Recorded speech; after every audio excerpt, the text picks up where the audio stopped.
Chapter 1673. Bai Xiaowen read through the records on the sword seal jade scroll.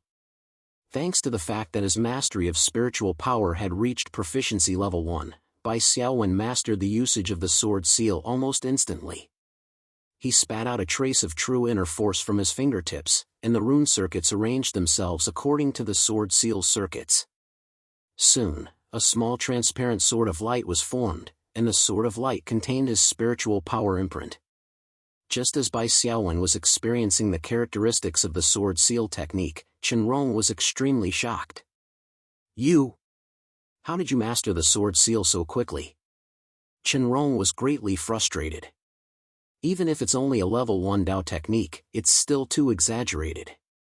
Bai Xiaowen smiled and pretended to be pretentious for once. He did not answer directly, but instead praised, "This sword seal is very special. It clearly contains the circuits of the spiritual power imprint, which is equivalent to a dual combination sword talisman, but the amount of spiritual power consumed is not as high as the original basic sword talisman." Bai Xiaowen had just tried to use the sword seal and only consumed 44 points of true inner force, which was 6 points less than the basic sword talisman's 50 points. If Bai Xiaowen's mastery of the sword seal was more refined, this consumption would be even lower. According to Bai Xiaowen's estimation, the sword seal at the proficient level would consume at most 20 to 30 points of true inner force. Thinking of this, Bai Xiaowen revealed a smile. 20 to 30 points of true inner force was less than 1% of his true inner force, which was close to 3,000 points of true inner force. He could use it as he wished. Because low consumption meant that his spiritual power could be replenished quickly. Qinrong was interrupted by this and did not ask Bai Xiaowen how he could master the sword seal so quickly. He said proudly, "This is not difficult. The original basic sword talisman pursued a certain degree of lethality, and there was the spirit edge rune that increased the damage of spiritual power. I remember you said that you did not require lethality, only adding the spiritual power imprint and reducing the consumption. So I removed the spirit edge rune and other miscellaneous runes, leaving only the main body of the sword talisman. Then, I added the spirit edge rune and integrated it into the current sword seal." Bai Xiaowen nodded in admiration. Shirmu had also dabbled in the art of magic charms. So, he obviously knew that modifying a magic charm wasn't as simple as a carpenter modifying a piece of furniture. In fact, it was much more precise than a surgeon performing an operation. The unity of the magic charm could be destroyed if the slightest mistake was made. It was especially difficult to modify a basic talisman like the basic sword talisman, because every basic talisman had been refined thousands of times. Moreover, the basic sword talisman was the foundation of talismans in Shangqing school. To modify the basic sword talisman, one had to be at the level of a master.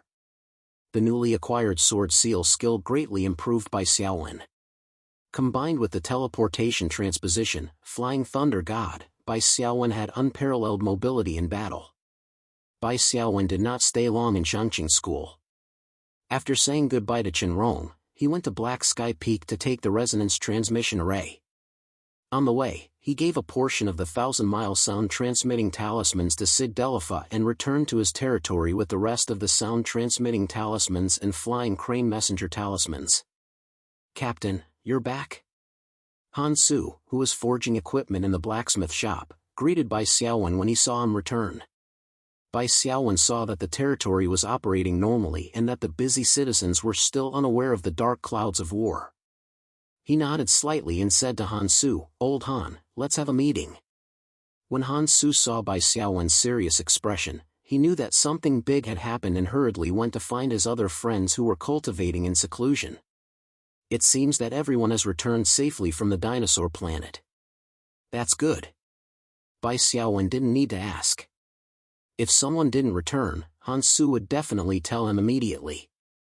Bai Xiaowen then opened the Blue Star Overlord group. The declaration of war was sent 6 hours ago. Bai Xiaowen needed to understand the situation as soon as possible, including the excuse for war from the Heavenly Province territory and the attitudes of the various forces in the Star Alliance. He needed to formulate countermeasures. Whoosh! A series of chat records popped up in the public chat area. 99 plus. Bai Xiaowen's private channel was also filled with private chat requests for more than 10 overlords. Looking at the time, it happened to be 6 hours ago when the Heavenly Province territory declared war. Bai Xiaowen chose to look at the chat records first. After reading, Bai Xiaowen revealed an indescribably strange expression. First of all, the excuse for war from the Heavenly Province territory was to restore the Tang dynasty. In the Heavenly Province territory, there was the successor of the Tang dynasty territory, the fourth son of the late Taizong Li Weichen, Li Jinan. He had advanced to an evolver not long ago and had the qualifications to inherit the Tang dynasty territory.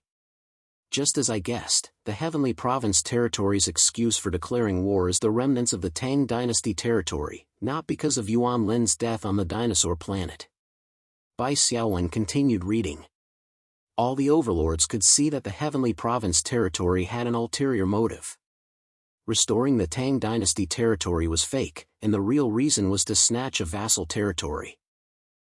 However, as the successor of the Tang dynasty territory, the Heavenly Province territory's excuse could be considered legitimate. To put it bluntly, Bai Xiaowen's previous annexation of the Tang dynasty territory was an act of banditry in the eyes of some of the overlords.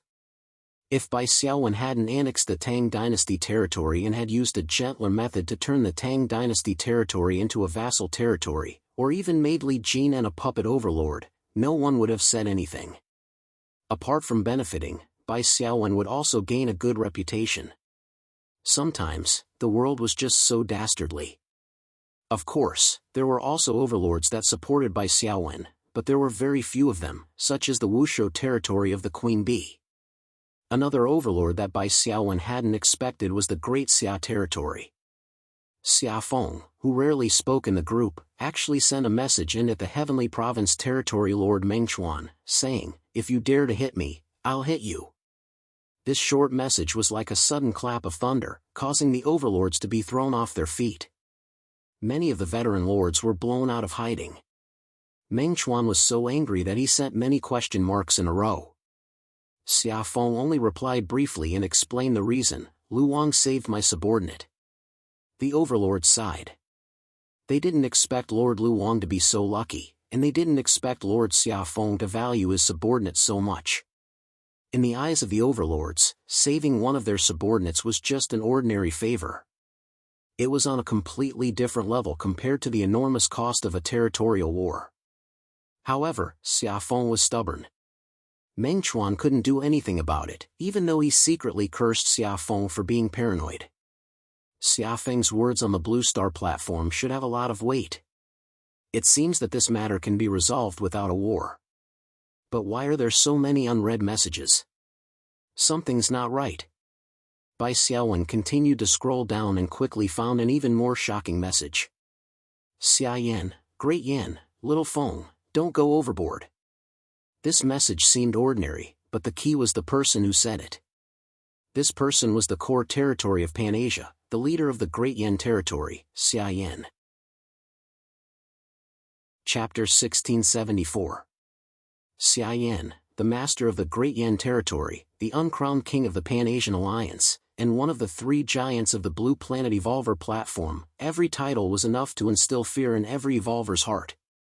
He hadn't spoken for thousands of years, but once he did, his words carried a lot of weight.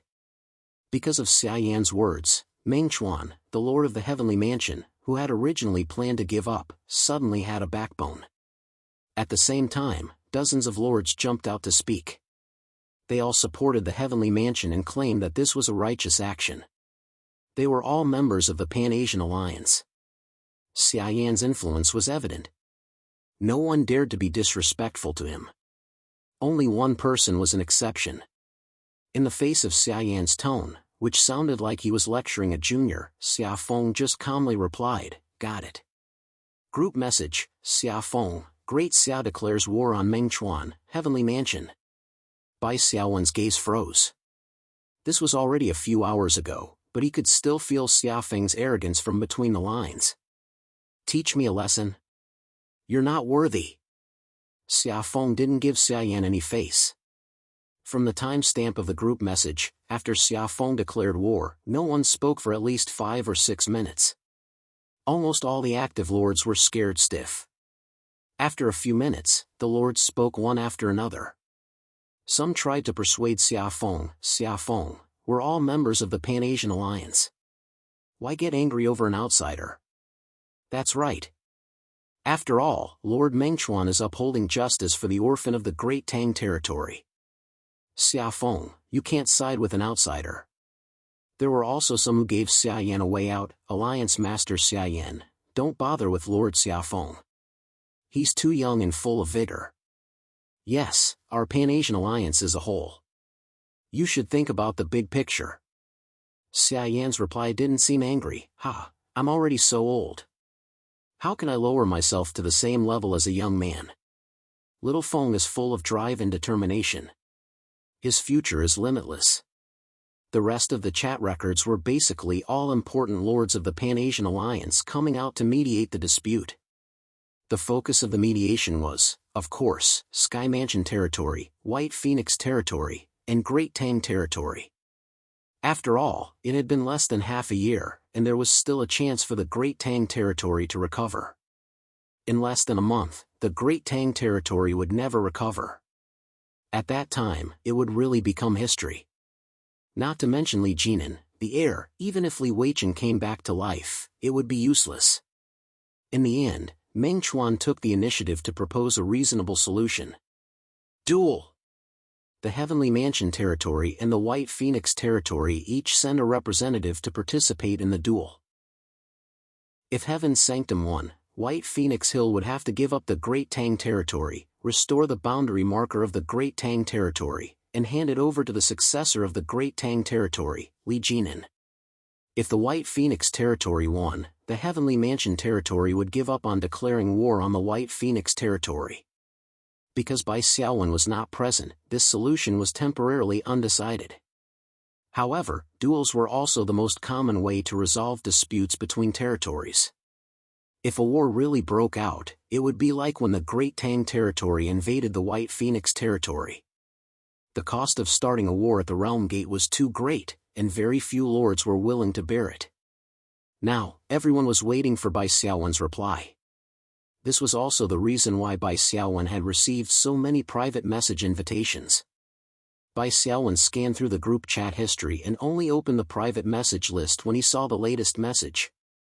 Most of them were lords that he had never interacted with before and were just here to join in the fun. There were only 2 that he was truly familiar with, the Queen Bee and Candace. Bai Xiaowen was very grateful to the Queen Bee. Before Xiaofeng spoke, she was the only lord of the White Phoenix territory who spoke in support of the Great Tang territory. Bai Xiaowen would definitely remember this favor. It was worth mentioning that Xiaofeng did not send a private message. Perhaps he did not think it was necessary. Bai Xiaowen first replied to the Queen Bee's private message invitation, then chatted with Candace for a while.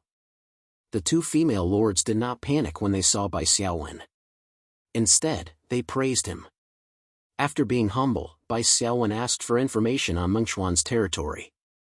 Mengchuan's Tianfu territory could be considered a 4th-tier territory according to Candace's rankings. It was weaker than the 3 core territories and a powerful territory like the Great Xia territory. However, it was still in the upper echelons of the older territories and was definitely not something that the declining Great Tang territory could compare to. As for Mengchuan's strength, Candace was not too sure. This was the answer that the Queen Bee gave. A level 17 fighter lord. Mengchuan was not a commander-type lord, yet he challenged Bai Xiaowen, a commander-type lord, to a duel. This was truly surprising. Back on the dinosaur planet, Bai Xiaowen's strength had been revealed to a few people in the Interstellar Alliance by defeating Golden Stone Lord Shiryu. Mengchuan should have intentionally collected this kind of information.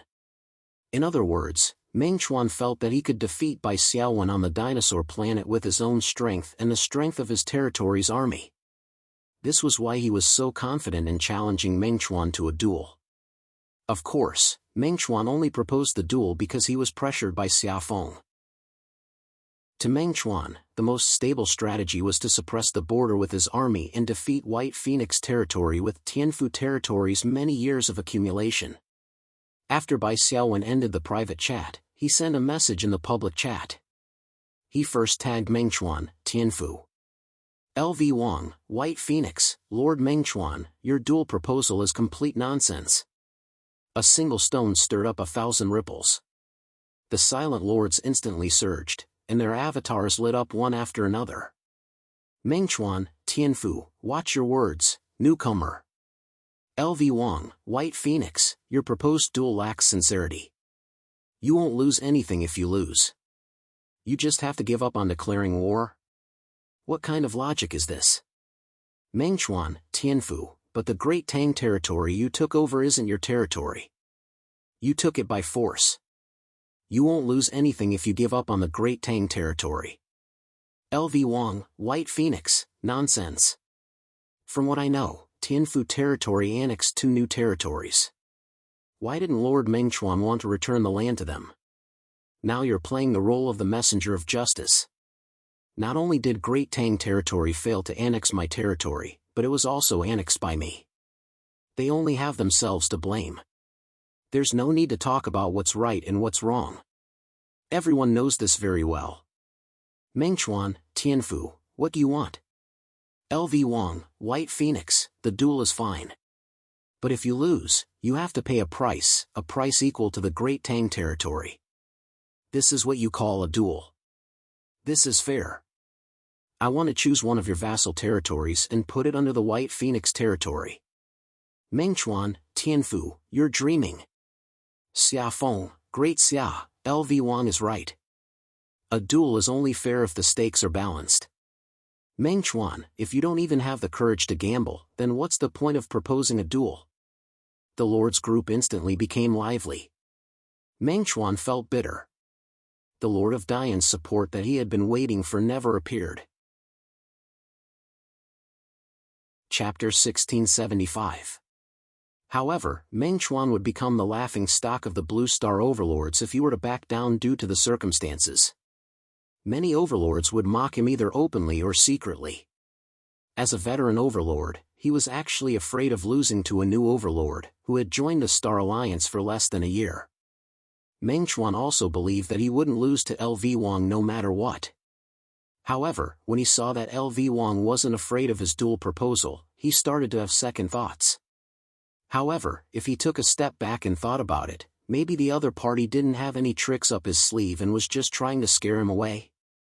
As a first-generation overlord, Mengchuan was still a decisive person. He gritted his teeth and immediately agreed to Bai Xiaowen's proposal. Just like that, the duel agreement between Sky Manor and White Phoenix Manor was signed in front of everyone's eyes. Although there were no rules of the spirit realm, the overlords in the Blue Star Overlord group were all witnesses. If Mengchuan won, the conditions would be as he said. He would restore Great Tang territory and return the Boundary Steel Authority to Li Jinan. If Bai Xiaowen won, he would choose one of the 3 vassal territories of Sky Manor, Jinyuan territory, Overlord Jiangjiru, Norton territory, Overlord Arlo, and Cecil territory, Overlord Horus. He would obtain the authority of the Sect Master and inherit all of Sky Manor's rights over these territories. These 3 territories were also the ones who were the most active in the Blue Star Suzerain group. When Mengchuan had mocked Bai Xiaowen after the battle between White Phoenix territory and the Great Tang territory, it was these 3 territories that had jumped out and acted as the vanguard. They had sarcastically supported Mengchuan and mocked Bai Xiaowen. As for the duel, it was set to be held a week later. Bai Xiaowen originally wanted to delay the duel, but Mengchuan firmly disagreed. On one hand, he didn't want to give Bai Xiaowen time to gather information about him. On the other hand, Great Tang territory's 6 months of independence was almost over. There was only half a month left, and he couldn't afford to delay it. Bai Xiaowen privately chatted with Candace, the Queen Bee, and the others in the Overlord group and thanked them for their support. After that, Bai Xiaowen sent a private message to Xia Feng. It was thanks to Xia Feng that he was able to avoid a war with the duel this time. Bai Xiaowen became more and more suspicious. Was it true that Xia Feng killed his sister Hua Xueli? What kind of twists and turns? Judging from Xiaofeng's previous behavior, Bai Xiaowen was not willing to believe it. However, Xueli territory was a vassal territory of Great Tang territory. To Xueli territory to Great Tang territory to the Great Tang territory. Bai Xiaowen even saw the new lord of Xueli territory, Xiao Xing, the lord of Shugu. However, Bai Xiaowen could not ask Xiaofeng directly. Unless he was mentally and physically prepared to be Xiaofeng's enemy, he wouldn't ask clearly. To do is to overlords to do is powers s. Xiaofeng agreed to the private message and accepted Bai Xiaowen's gratitude. Bai Xiaowen said tentatively, because of me, Lord Xiaofeng offended the Great Yan territory. You'll be in trouble. Xiaofeng replied, I've offended Xia Yan long ago. It doesn't matter whether this happened or not. That being said, Bai Xiaowen knew the importance of Xiaofeng's support for him despite the pressure from Xia Yan. Xiaofeng asked, is there anything else? Bai Xiaowen paused and said, nothing else. Xiaofeng's profile picture dimmed. It seemed like he had directly turned off the private chat. He was really straightforward and didn't hesitate at all. Xiaofeng didn't ask Bai Xiaowen if he could win the duel like the Queen Bee, Candace, and the others did. As a man, he had to be responsible for his words. Since Bai Xiaowen agreed to the duel, he must be confident of winning, no matter how big the gap in strength was. Bai Xiaowen ended the chat in the Blue Star Overlord group. Bai Xiaowen sighed as he looked at his friends who had gathered around him. He smiled and said, you all must have gained something on the dinosaur planet. His friends nodded. Li Shi pointed at Bai Xiaowen and asked curiously, Xiaowen, what are those 3 lights behind your head? There were 3 sword-like lights behind Bai Xiaowen's head. Bai Xiaowen said, these are the basic sword talismans that the headmaster of Shanqing School, Chen Rong, helped me improve. They're called sword seals. It's very beneficial for me to maintain 3 sword seals at all times. In addition to familiarizing myself with the sword seal's skills and cultivating them to proficiency, I can also practice my control of spiritual power. Bai Xiaowen wouldn't have been able to achieve such exquisite control if he didn't have this specialization, spiritual power control. The 3 sword seals rotated gently at a constant speed. His teammates could see that maintaining the rotation of 3 sword seals was not an easy task. The most difficult part was not stopping at all times. This is indeed a good way to practice cultivation. Unfortunately, we can't use it. We can't keep up with the consumption of spiritual power, and we don't have the ability to multitask like you. Qiao Rui smiled and shook his head. Alright, let's not talk about this. Did something big happen? Bai Xiaowen stopped smiling. He briefly explained the situation and finally said, that's how it is. It's a good thing for us that the war has turned into a duel. His friends' expressions tensed up when they heard that the opponent was the Lord of Tianfu. Qiao Rui said, it's a good thing. If we can't win a duel, then we'll lose even more miserably in an all-out war. It's just that the pressure is on you this time, so we can't help you. Qiao Rui and the others had already reached level 14, which was the standard of an intermediate evolver. This kind of cultivation speed was already very fast compared to the other new evolvers in the Star Alliance. They had risen 3 levels in less than a year. Cecilia, Li Shi, and Han Su had used the Origin Martial Sutra to comprehend it. Qiao Rui, on the other hand, had put in even more effort. Bai Xiaowen looked at his 4 friends and said with a smile, don't worry, this is just a small test. I'm sure I'll win. Your strength is improving very quickly, so don't worry and cultivate. In a few years, you'll all become high-level evolved heroes and can help me a lot. I believe that our White Phoenix territory will become the strongest territory in the Star Alliance in the future. His friends all had serious expressions. Besides being unwilling, they also felt a heavy pressure. Now, Bai Xiaowen's White Phoenix territory was a big tree that sheltered them from the wind and rain, allowing them to cultivate in peace. If it weren't for Bai Xiaowen, they could only wander to other territories and do a lot of odd jobs to obtain the qualifications to stay and be allocated a bit of cultivation resources. their growth speed would definitely be far from what it was now. Bai Xiaowen sat in the cultivation room and had been bitterly cultivating the art of war, striving to reach level 15. To him, level was the most important thing. However, more haste, less speed. No matter how much Bai Xiaowen tried to comprehend, he always felt that he was missing a barrier. Chapter 1676. Even if I have the sphere of enlightenment, I'm afraid it'll be difficult to break through. Bai Xiaowen sighed. The sphere of enlightenment wasn't omnipotent. Moreover, he didn't have anywhere to get it now. Time was too tight. After confirming that he couldn't break through immediately, Bai Xiaowen could only use his backup plan. That was to practice battle formations with the 5-element flags and cooperate with Sheiji and the other lords to make full use of the experts. A week later, the duel between White Phoenix territory and Tianfu territory was held as scheduled. Bai Xiaowen brought his friends to the Blue Star Evolver platform and entered the arena. The arena was already filled with evolvers. This duel received even more attention than the previous duel between Kenneth and Xiafeng. Last time, there was almost no suspense between Kenneth and Xiafeng. The Great Xia territory was a 3rd-grade territory, while Gundor was only a 4th-grade territory. Moreover, Xiafeng's personal strength was far superior to Kenneth's. Everyone came to watch because they wanted to take the opportunity to see how much Xiafeng's strength had improved. In this duel, although the difference in strength between Bai Xiaowen and Meng Chuan was obvious, there was still some suspense. The White Phoenix territory and the Heavenly Mansion territory were both 4th-grade territories, army battle power above 10,000 crystals and below 30,000 crystals. Needless to say, the Heavenly Mansion territory was a veteran territory. After the White Phoenix territory annexed the Great Tang territory, its strength evaluation had also risen, and it was classified as a 4th-grade territory. Of course, most people thought that Tianfu territory would win. Even though they were both 4th-grade territories, there were still differences in strength. There was a difference of 3 times between a territory's total combat strength of 30,000 crystals and a territory's total combat strength of 10,000 crystals.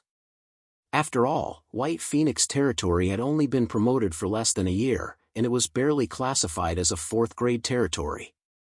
However, many lords were curious and wanted to see if this newly promoted Lord Lu Wang could create a miracle. In the previous battle, Great Tang territory's army had been destroyed within the protective barrier, so the lords didn't see the actual situation of the battle. They were very interested in Lu Wang's trump card. Before Bai Xiaowen entered the arena, he coincidentally met Meng Chuan and his group. Meng Chuan was followed by an Asian, a Caucasian, and a black man. All of them had the aura of a hero, and all 3 races were present. Candace whispered to Bai Xiaowen through voice transmission.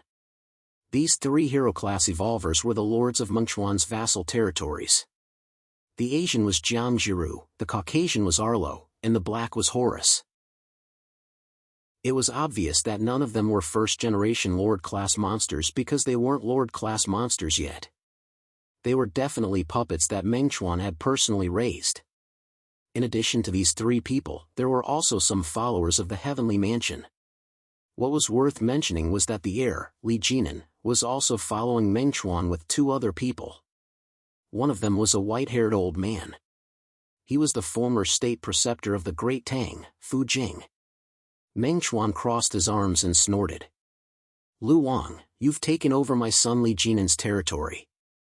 Today, I'm going to uphold justice for him.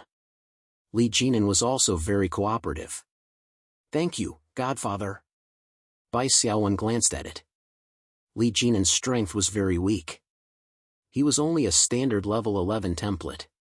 Bai Xiaowen smiled and said, Meng Chuan, you've found yourself the perfect puppet to pull strings for you. Even if the Great Tang territory is restored, it probably won't be surnamed Li anymore, right? It might not even be able to become a vassal territory and become a colony of the Heavenly Mansion. Li Jinan's expression was a little ugly.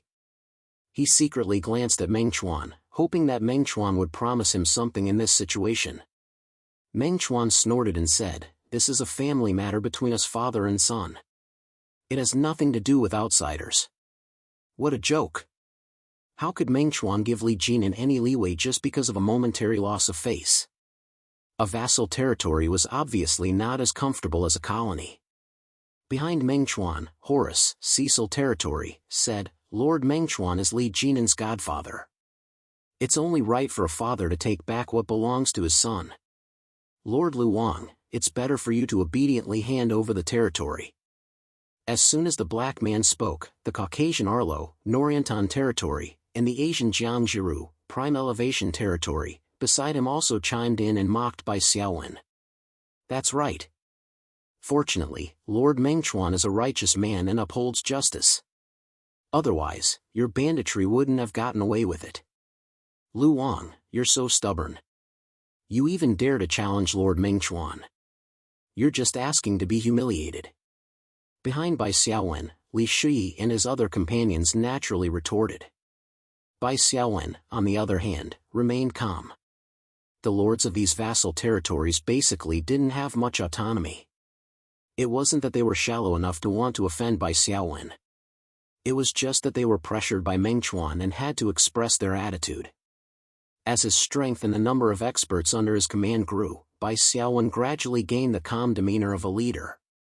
Meng Chuan had a lot of people on his side, and he had a good reason to bring the victim's family here to demand payment. Bai Xiaowen waved his hand and stopped his companions from arguing. He said, Meng Chuan, you didn't come here today to talk nonsense, did you? Meng Chuan gave Bai Xiaowen a deep look. Of course I'm here to show my true abilities. Please. Inside the arena. This was Bai Xiaowen's first time here. He felt that it wasn't much different from the spiritual training grounds of the awakened level. The only difference was that it was much larger and perfectly simulated the natural environment of Earth. With a flash of light, Meng Chuan appeared in front of him. For this duel, both lords were personally participating. No one else was involved. The countdown to the duel began. There were a total of 15 seconds.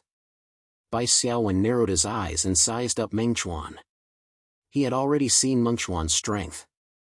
Meng Chuan, Lord level 17, race, humanoid/human, attributes, strength 170, agility 195, constitution 181, spirit 144, health, 100%, spiritual energy, 3644, his basic attributes are actually so high. Bai Xiaowen narrowed his eyes.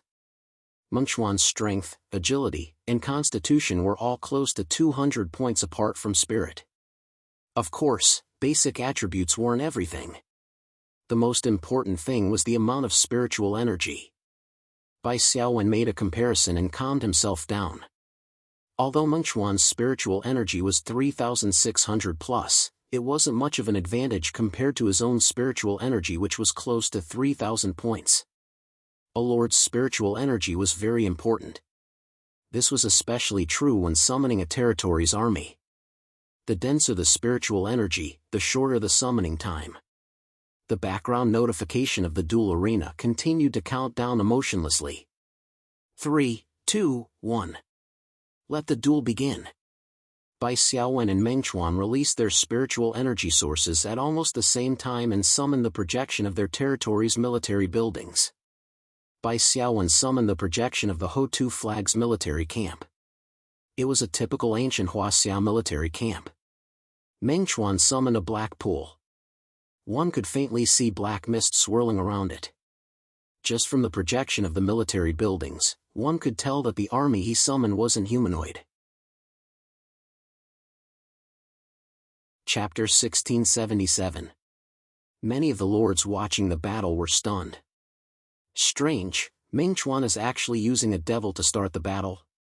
The devil army is indeed very strong, but it's too difficult to tame them.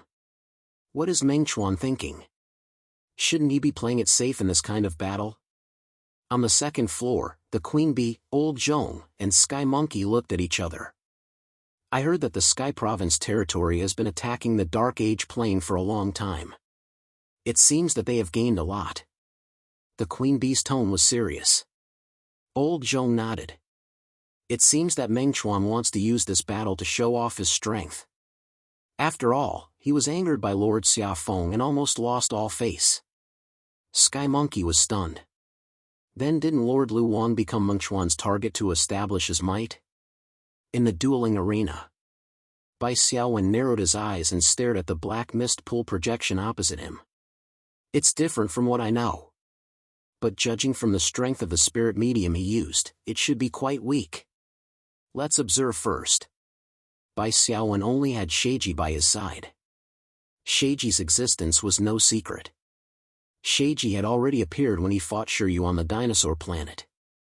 Since his opponent was a level 17 high-level combat type lord, Bai Xiaowen obviously couldn't let Sheiji use a decapitation tactic on him. It was possible that he would be killed instead. As for the 4 heavenly kings and the Wrath Claw, Bai Xiaowen didn't want to summon all 5 of them. He mainly wanted to hide his strength. He was confident in his commander-type skills. Commander-type lords had a natural advantage in a fair duel like this. According to Bai Xiaowen's understanding of Mengchuan before the battle, he could even defeat the 4 heavenly kings. This small change in his opponent's appearance wasn't enough to make Bai Xiaowen change his strategy. Mengchuan's black pool was the first to take shape. Jia! A group of red-skinned imps about half a person's height jumped out of the black pool amidst a series of incomprehensible demonic language. Each of the red-skinned imps held a white club that looked like it was made of human thigh bones. Their bodies were surrounded by a chaotic aura, and green flames could be vaguely seen in the folds of their red hard skin. Behind this group of red-skinned imps, there were 3 other imps of similar size. They were wearing tattered animal skins and waving animal skin banners in their hands. Bai Xiaowen scanned them with his eye of evolution and immediately knew that they were imps. They belonged to the lowest class of demon-type monsters. Bai Xiaowen had not seen many demon-type monsters. He had almost never encountered one in the spiritual realm. On the contrary, when Bai Xiaowen was still weak, the evolution of his eyes had led to the invasion of high-level demons. That was one of the few times he had encountered demons. Another time, he had encountered a demonic guard and a group of lesser demons in the 6th mausoleum during the profession trial after he had evolved. The imps in front of him were all level 14 and had 800 spiritual energy value. Each of them had about 8 crystals of combat power. There was a simple calculation for spiritual energy value and combat power crystals, and that was that 100 spiritual energy value was equal to 1 crystal. Of course, there were some individuals with weaker spiritual energy values but strong basic attributes and skills. Their actual combat power would be higher than the calculation above, but overall, it was very accurate. Close to 100 imps ran out of the black pool before the projection of the black pool gradually faded. The 3 imps at the back were clearly elites. They were called imp shamans and seemed to be casting units. With a wave of Mengchuan's hand, the 100 imps majestically charged toward Bai Xiaowen. At this time, Bai Xiaowen's projection of the Great Earth Flag Barracks still needed about 10 seconds to take shape. Bai Xiaowen waved his hand and a group of undead archers appeared in front of him. They activated their rapid fire mode and shot out bone arrows. The imp's formation was very tight. Under the baptism of the rapid fire arrow rain, casualties began to appear. However, the imp shamans standing at the back waved their beast skin banners. A black light flashed and a dead imp would stand up, alive and kicking. Resurrection? Bai Xiaowen was a little surprised. The resurrection skill should have a lot of restrictions. It couldn't be used casually. The resurrection skill of the imp shamans was probably only limited to small demon races, or even imps. Bai Xiaowen wasn't nervous. The 3 imp shamans could only resurrect 3 imps at a time. They couldn't keep up with the damage caused by the undead archers. However, the 3 imp shamans were only using the imps as meat shields. After they rushed to a certain distance, they waved their beast skin banners. Fire bullets wrapped in black gas flew out and bombarded the projection of the Great Earth Flag Barracks that was taking shape. Chaos missiles. Whoosh! A black shadow flashed. Sheiji stepped forward and destroyed 3 chaos missiles with her bare hands. Then, she activated 7 flashes. 7 shaggy figures flashed and appeared in front of the imp shamans when they appeared again. Shaggy waved her invisible blade and the heads of the 3 imp shamans fell to the ground. This time, no one would be able to resurrect them. Once the imp army's attack was thwarted, Bai Xiaowen's projection of the barracks took shape. 60 Great Earth Flag martial artists charged out. Then, the Great Earth Flag martial artists cooperated with the undead archers and killed all the imps. However, while the imps were fighting, Meng Chuan had already put down the projection of the second building, a black spire. Just from the aura of destruction and sulfur lingering around the spire, it could be determined that it was another demon race's building. And this building's energy intensity was astonishing. Even with Meng Chuan's abundant spiritual energy value, the progress was extremely slow. It looked like it would take almost a minute to complete. After the imps were killed, a shocking scene appeared. Black blood mist gushed out of the imps' corpses and flew toward the black spire projection. The black spire quickly solidified, and the imps' corpses on the ground quickly turned into a pile of bones. It was as if all of their vitality had been sucked away. What kind of linkage is this? Is it some kind of demon sacrifice? Before Bai Xiaowen could finish his thought, he saw that Meng Chuan's black spire's progress had increased by more than half. We can't delay. Attack while Meng Chuan's forces are empty.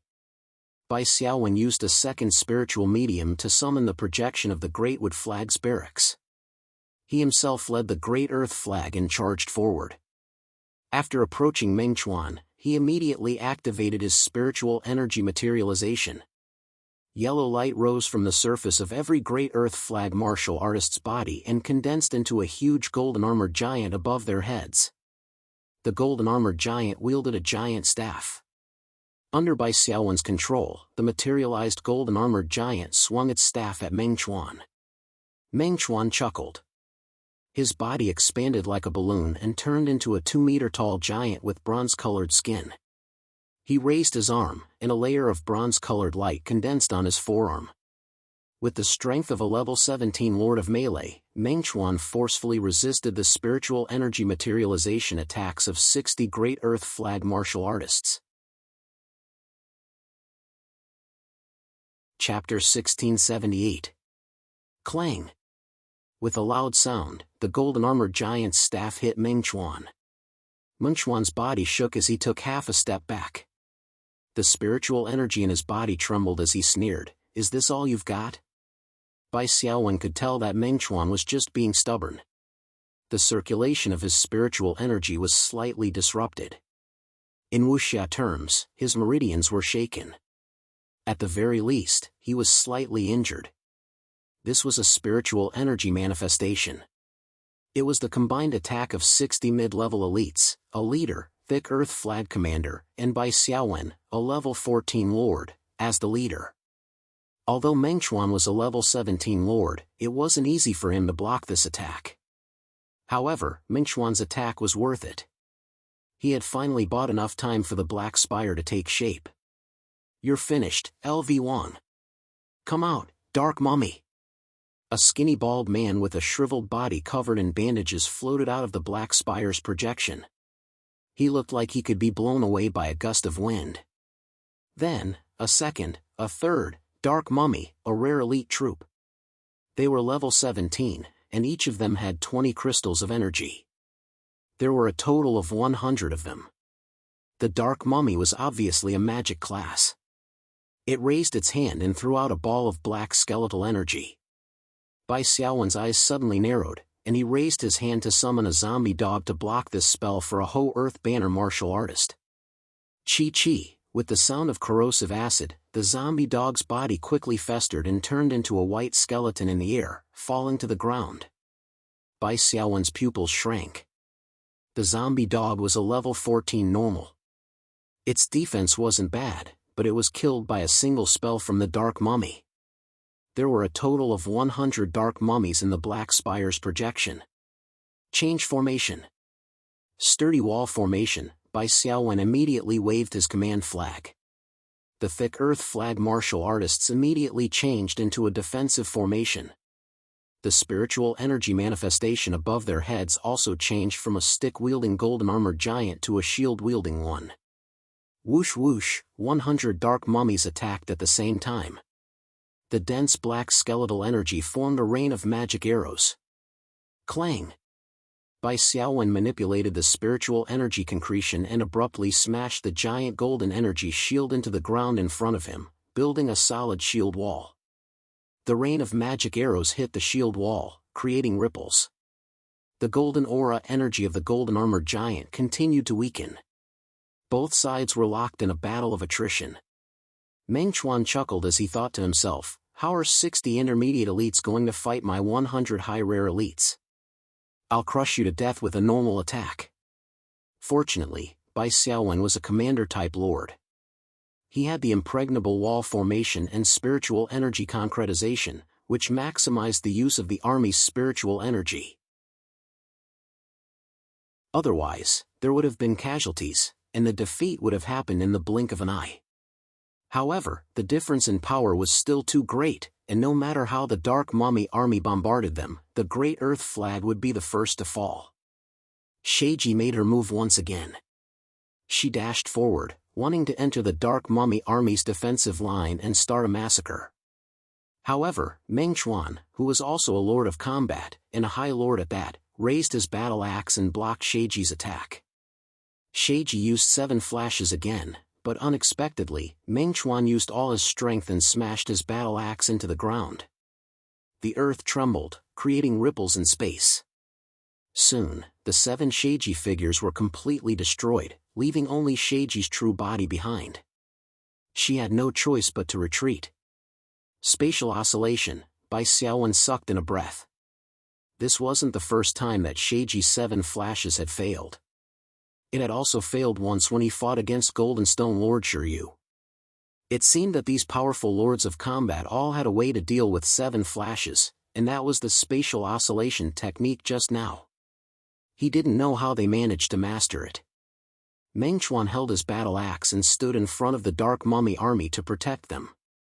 Bai Xiaowen sucked in a breath and raised his right hand. Army might.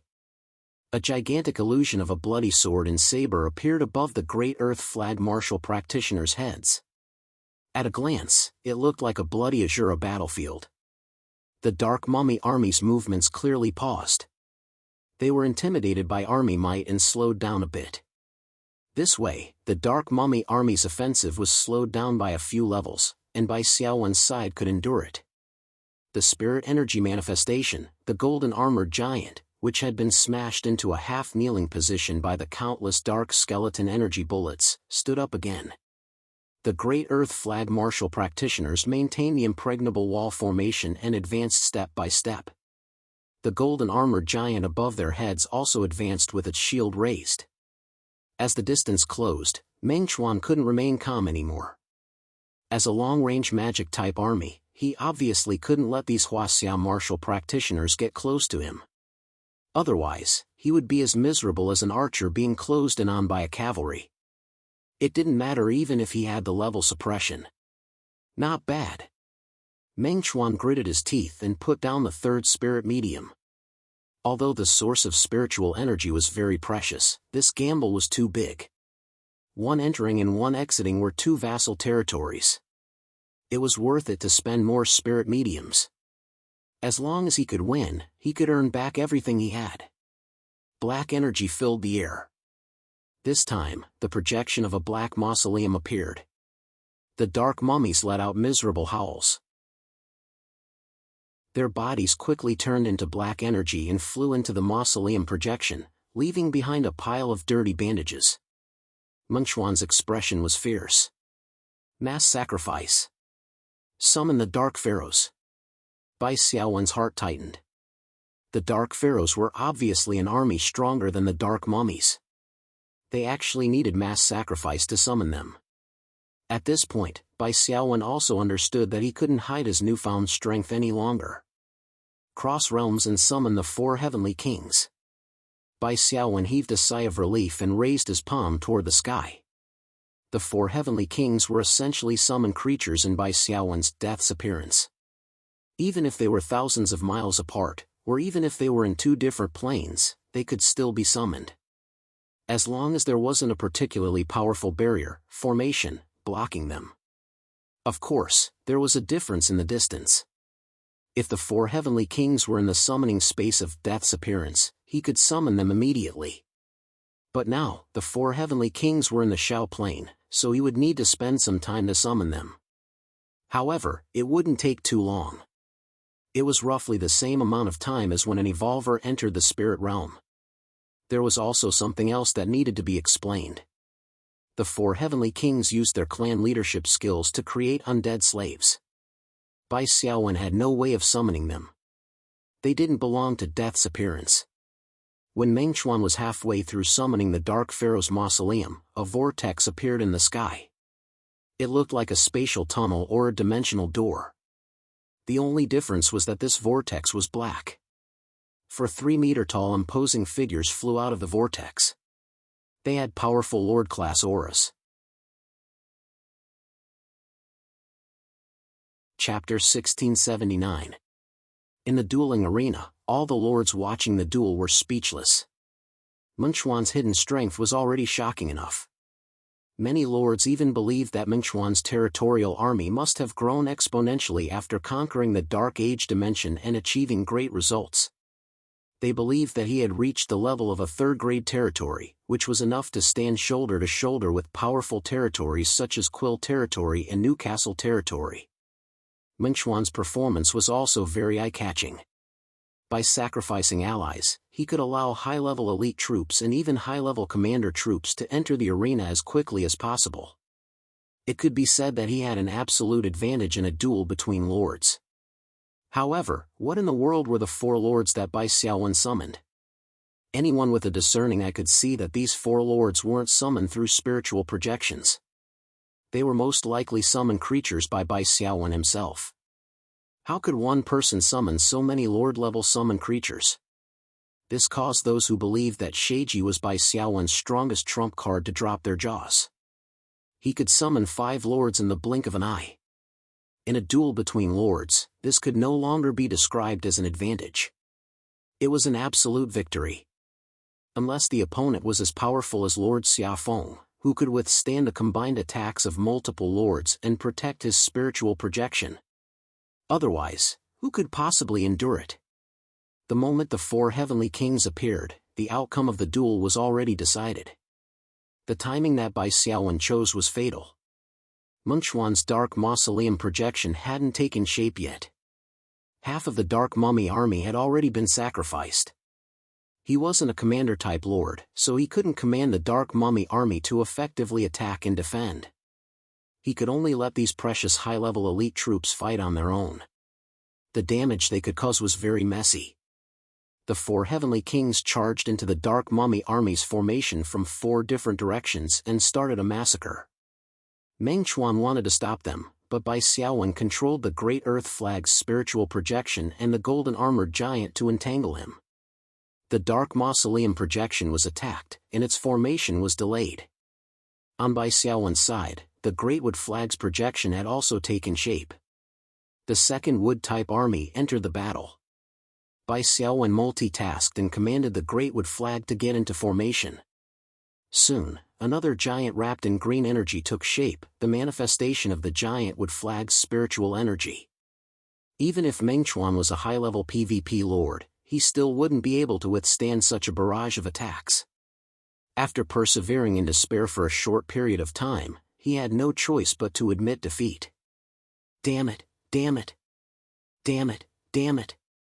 Meng Chuan could only rage helplessly.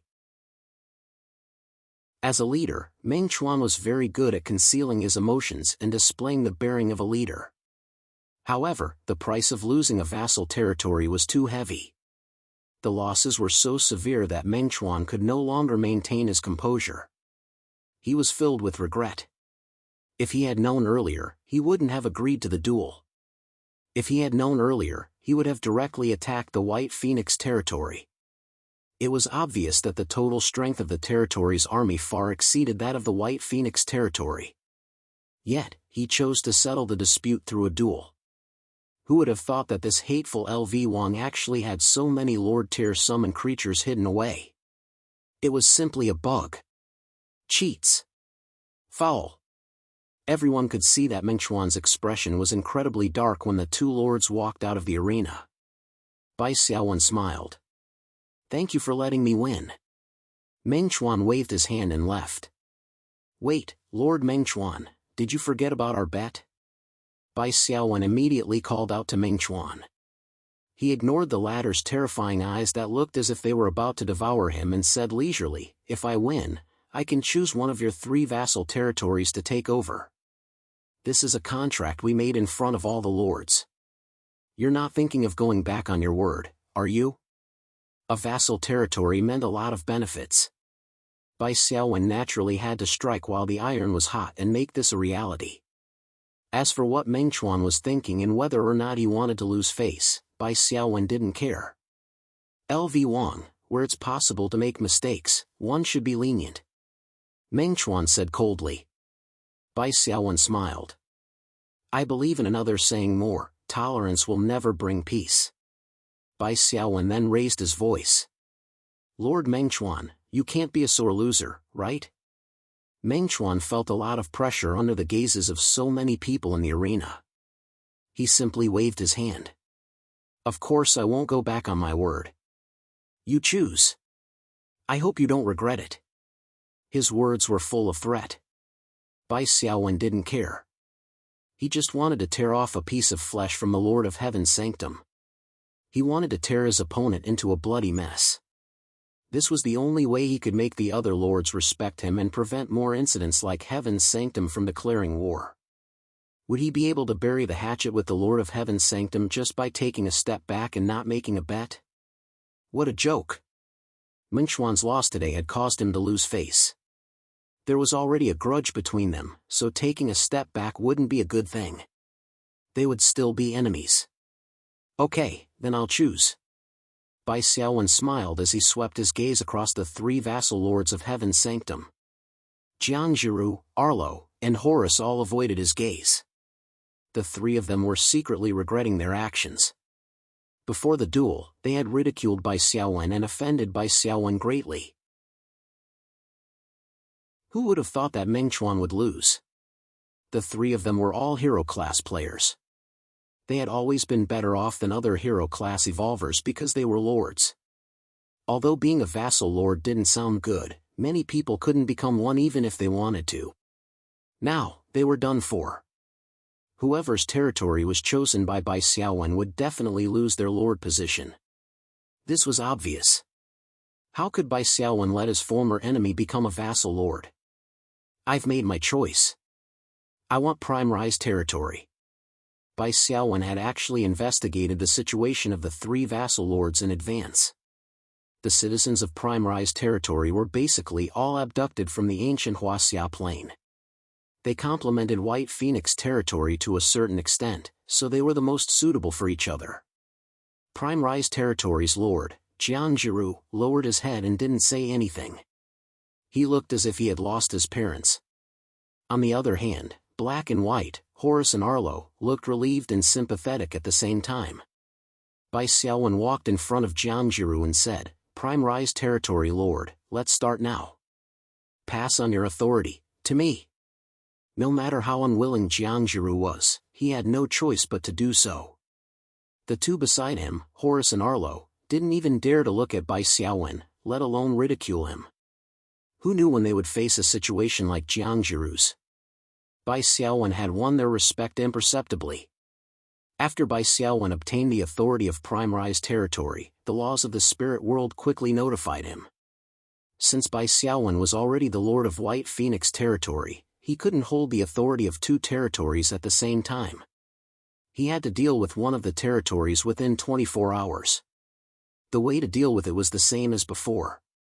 He could choose between passing it on to another evolver, annexing it, or destroying it. Of course, since the wager was to transfer his vassal territory, Bai Xiaowen could only choose to pass it on. He couldn't annex or destroy it. End of chapter. Chapter 1680. Even though the duel between Bai Xiaowen and Meng Chuan had ended, the aftermath of the duel was still far from over. Even though Meng Chuan had lost, his reputation in the Starlink Alliance had risen instead of falling.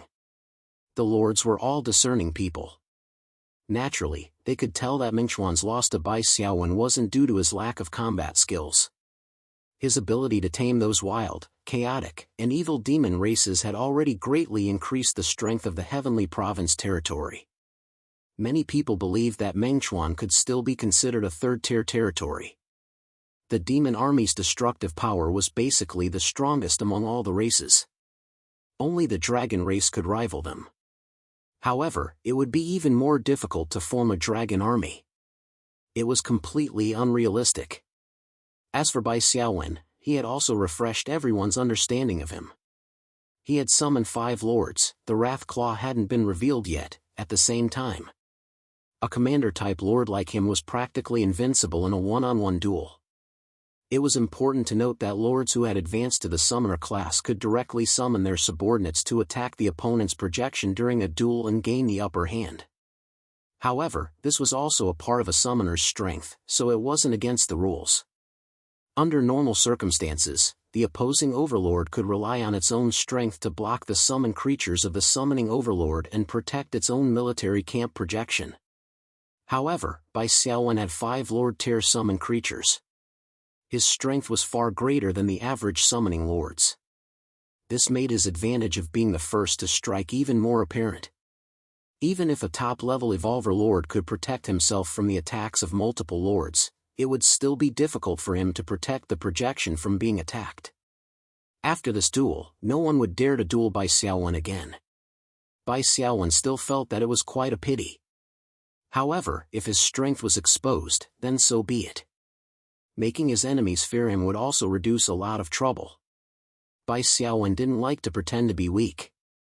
His friends were unusually excited as they crowded around Bai Xiaowen to celebrate their victory. Bai Xiaowen had passed down the authority of the Lord of Prime Elevation territory to Qiao Rui. It wasn't that Qiao Rui was the only one who could take charge. After all, Cecilia had experience in managing a territory. However, most of the people in Jinyuan territory were from ancient Huaxia, and they had a cultural barrier with Cecilia. Furthermore, Jinyuan territory was a vassal territory of Tianfu territory, and Bai Xiaowen had just seized it. Who knew how many people were secretly rebelling? The situation was too complicated. Overall, Qiao Rui was the most suitable candidate to be the Lord of Great Jinyuan. It can't be called Jinyuan territory anymore. It's time to change its name, Li Shi said with a smile. Bai Xiaowen consciously did not participate in the naming process and gave the naming rights to Qiao Rui. Qiao Rui thought for a while and said, "Let's call it Xueli territory." Li Shi laughed. Xueli territory? The dawn after the snow was a very good concept. Sister Qiao's naming skills are much better than someone's. However, Bai Xiaowen's eyes narrowed slightly as he stared at Qiao Rui. Why is it called Xueli territory? Bai Xiaowen was too serious, which made Qiao Rui a little puzzled. No reason. Isn't naming something that comes to mind on a whim? Qiao Rui said. Let's change the name, Bai Xiaowen said slowly. Huh. His friends were a little surprised. Bai Xiaowen looked around and his expression returned to normal. He smiled and said, "There used to be a Xueli territory in Star Alliance, but it was destroyed. It's inauspicious, so it's better to change it." I see. His friends didn't know about the past of Xueli territory and Melting Bone territory, and they all suddenly understood. I can't think of any other good name. Qiao Rui shook his head. Cecilia said, "Why don't we call it Whitestone territory?" This name was unanimously agreed upon by everyone. Thus, Prime Elevation territory was officially renamed Whitestone territory and became a vassal territory of White Phoenix territory. The naming storm came to an end. After Qiao Rui obtained the territory's authority, he immediately made bold and decisive changes. First, he closed the territory's teleportation gate. All the mutual trust agreements signed by Prime Elevation territory were nullified, and everyone's access to the territory was frozen. As for whether there were any other post-humans from other territories, Qiao Rui would slowly screen them. After confirming their identities, they would be politely sent out of the territory. Many lords came to greet Bai Xiaowen. Bai Xiaowen's strength had won their respect. Of course, Bai Xiaowen was most grateful to Candace, the Queen Bee, and a few other lords who had supported him from the beginning. Everyone could see that Bai Xiaowen valued the two of them, so they all said their goodbyes after exchanging greetings. "Why don't I see Lord Xiafeng?" Bai Xiaowen looked around. Candace said, "Lord Xiafeng didn't come today. He didn't come to watch the battle." Bai Xiaowen didn't know what to think. The Queen Bee smiled and said, "Lord Xiafeng's personality is like this. You can say that he's arrogant or determined, but he rarely gets involved. If he's not cultivating, then he's on the path of cultivation." Bai Xiaowen nodded silently. The lords brought their followers to the plaza in front of the epic bell. Candace suddenly used spirit energy to send a voice transmission and said, "Lady Queen Bee, Lord Lu Wang, what do you think of Mengchuan's performance today?" Candace only sent a voice transmission to Bai Xiaowen and the Queen Bee. Obviously, she didn't want her words to be heard by a fourth person. The Queen Bee nodded slightly and sent a voice transmission as well. "He was very strong and unexpected." Bai Xiaowen was slightly surprised. Then, he sent a voice transmission and said, "He was very strong. White Phoenix territory has a very strong military. If this was a real war and not a duel, White Phoenix territory would have a hard time resisting." Bai Xiaowen didn't think that Mengchuan had used all of his trump cards today. Mengchuan might have even stronger demon soldiers other than the Dark Pharaoh army that he hadn't summoned yet. However, summoning the projection of a spirit medium took time.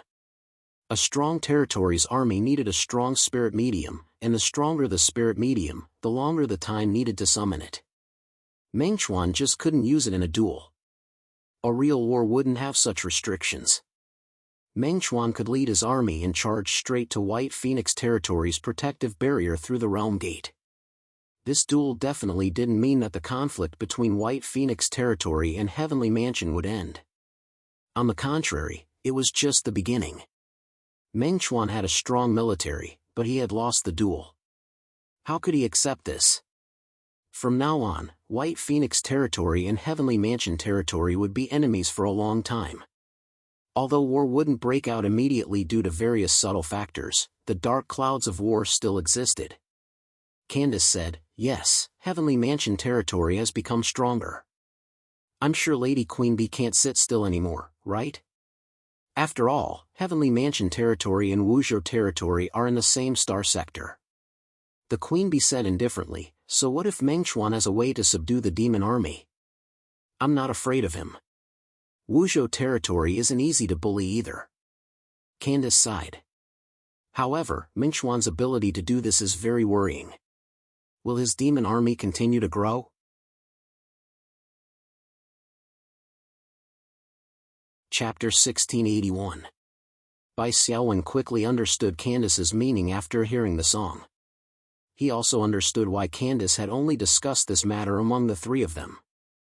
It was because Bai Xiaowen and the Queen Bee didn't want to see Heavenly Province's strength expand. As for Candace, she probably also harbored a certain amount of hostility toward Mengchuan for some unknown reason. "Lord Candace, if you have something to say, just say it," Bai Xiaowen said. Candace said with a smile, "I heard that Heavenly Province spent a lot of effort to conquer the Dark Aeroplane. The demon army that Mengchuan commanded today should have come from the Dark Aeroplane. If an expert skilled in spirit world conquering enters the Dark Aeroplane and cuts off Heavenly Province's tentacles, wouldn't it be possible to stop Mengchuan's forces from expanding?" Candace's slightly charming eyes lightly swept over Bai Xiaowen as she said this. The Queen Bee pondered for a moment before saying, "Doing so would be the same as offending Mengchuan. This expert is very likely to bring an all-out war to his territory." Bai Xiaowen knew that the expert skilled in spirit world conquering Candace was definitely referring to himself. The Queen Bee was also reminding him of the consequences of doing so. Although Candace had some intentions of using him, it wasn't a bad thing to be used by others. At the very least, it proved that he was valuable. As long as he wasn't stupid enough to help others count the money after being sold, he could accept it. Bai Xiaowen slowly said, "I can enter the dark aeroplane. However, I will need your help." Bai Xiaowen didn't refuse. Right now, the conflict between him and Mengchuan was the most intense. To him, stopping Mengchuan's strength from expanding was the most urgent matter. The Queen Bee and Mengchuan's territories were close, but they didn't have any grudges against each other. As for Candace, there was no need to even talk about it. He couldn't see any conflict between her and Mengchuan from their conversations in the group. Candace smiled and said, "I'll help you gather some information about the dark aeroplane. Also, I can help you obtain a locator item through a secret channel. It will allow you to directly enter the dark aeroplane through your territory's planar teleportation gate." The Queen Bee said, "I can give you 3 dragon fire scrolls and a spirit energy source." Candace was a little envious. The dragon fire scroll is not for sale in the Wuzhou territory. "Little brother Luan, Her Excellency Queen Bee is really good to you." Candace only envied the dragon fire scroll and didn't mention the source of spirit energy. This meant that the dragon fire scroll was even more valuable than the source of spirit energy. The Queen Bee cut off Candace's words. "Candace, you have to provide some substantial help too. Don't make those empty promises." If LV Wang wanted to fight against Sky Province in the Dark Epic Plain, he would definitely need to build a resonance formation. "I'll give you the source of spiritual energy. As for the other materials for setting up the formation, you'll have to provide them." "Is there a problem?" Candace shrugged. "Since the Queen Bee has spoken, of course I can't refuse." "All right, leave the rest of the materials to me." Bai Xiaowen said, "Thank you both. However, I still want to ask you for a favor." "Speak," the 2 female thanes said at the same time. "Bai Xiaowen, can our 3 territories sign an alliance contract? If any one of us encounters an enemy, the other 2 will have to provide assistance. Of course, taking the initiative to declare war on other territories is not included in the scope of the alliance contract." Candace and the Queen Bee were startled. Candace shook her head and said, "Sorry, little brother Luan. Rivendell belongs to the Divine Court. According to the rules of the Divine Court, it can't casually sign an alliance with other territories. Well, a defensive alliance is also not allowed." The Queen Bee nodded slightly. "Yes, although the Pan-Asian alliance is more relaxed, this kind of alliance contract is still taboo, especially since you're not from the Pan-Asian alliance." Bai Xiaowen actually knew that this matter would most likely fail before he asked the question, so he took a step back and said, "All right, I understand your difficulties. Then we cannot sign the defensive alliance contract, but when I attack the Dark Epic Plain, I hope the 2 of you can take care of White Phoenix territory. If White Phoenix territory really encounters the threat of war from Tianfu territory, I won't ask the 2 of you to directly send troops to help, but I hope you can borrow some more resources." The Queen Bee and Candace had previously rejected Bai Xiaowen's request for a defensive alliance.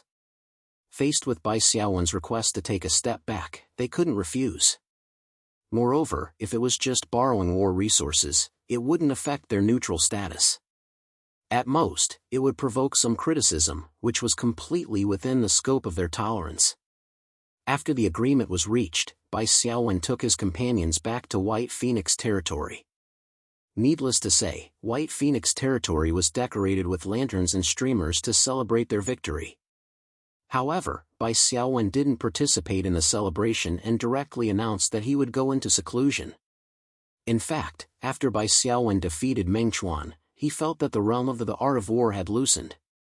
Now that he had an opportunity, he naturally had to go into seclusion to cultivate in order to break through. In just one night, Bai Xiaowen came out of seclusion with a smile on his face. The art of war, middle chapter, had been cultivated to the advanced level. Bai Xiaowen's level had also officially risen to level 15. Perhaps it was because the Commander-type book needed to experience a Commander-type battle to level up. This was Bai Xiaowen's speculation. Of course, the previous bitter cultivation was also a kind of accumulation. He couldn't just attribute the breakthrough to the battle with Mengchuan. Bai Xiaowen's level increase had extraordinary significance. The 4 heavenly kings and the Wrath Claw, these 5 lords, had all leveled up. The other summoned creatures of Death's appearance and the undead slaves of the 4 heavenly kings had all leveled up as well.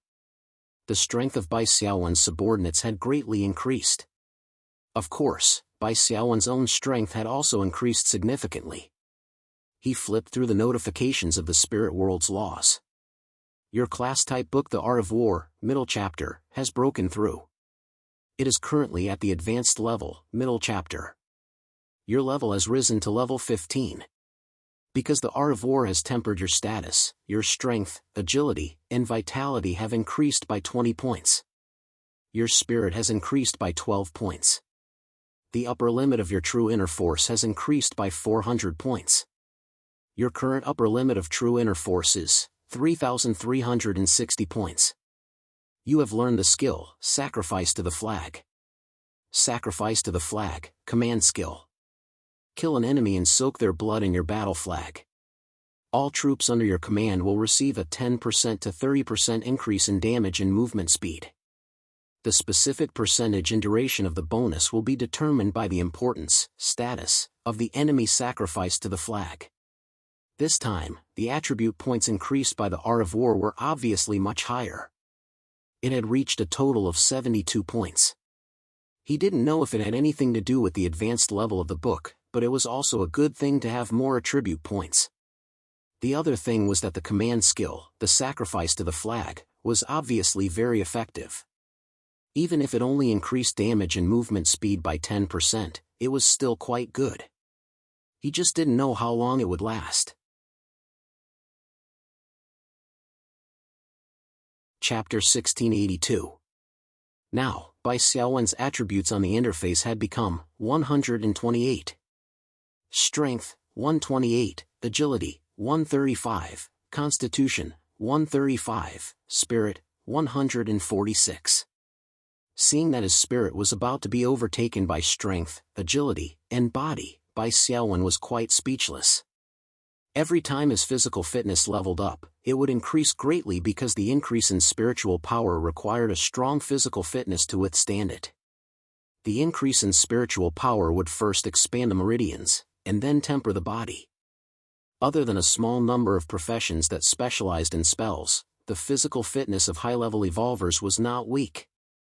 After coming out of seclusion, Bai Xiaowen quickly called the 4 heavenly kings over.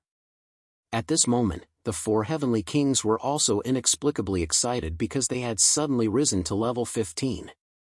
They were familiarizing themselves with and adapting to their increased strength.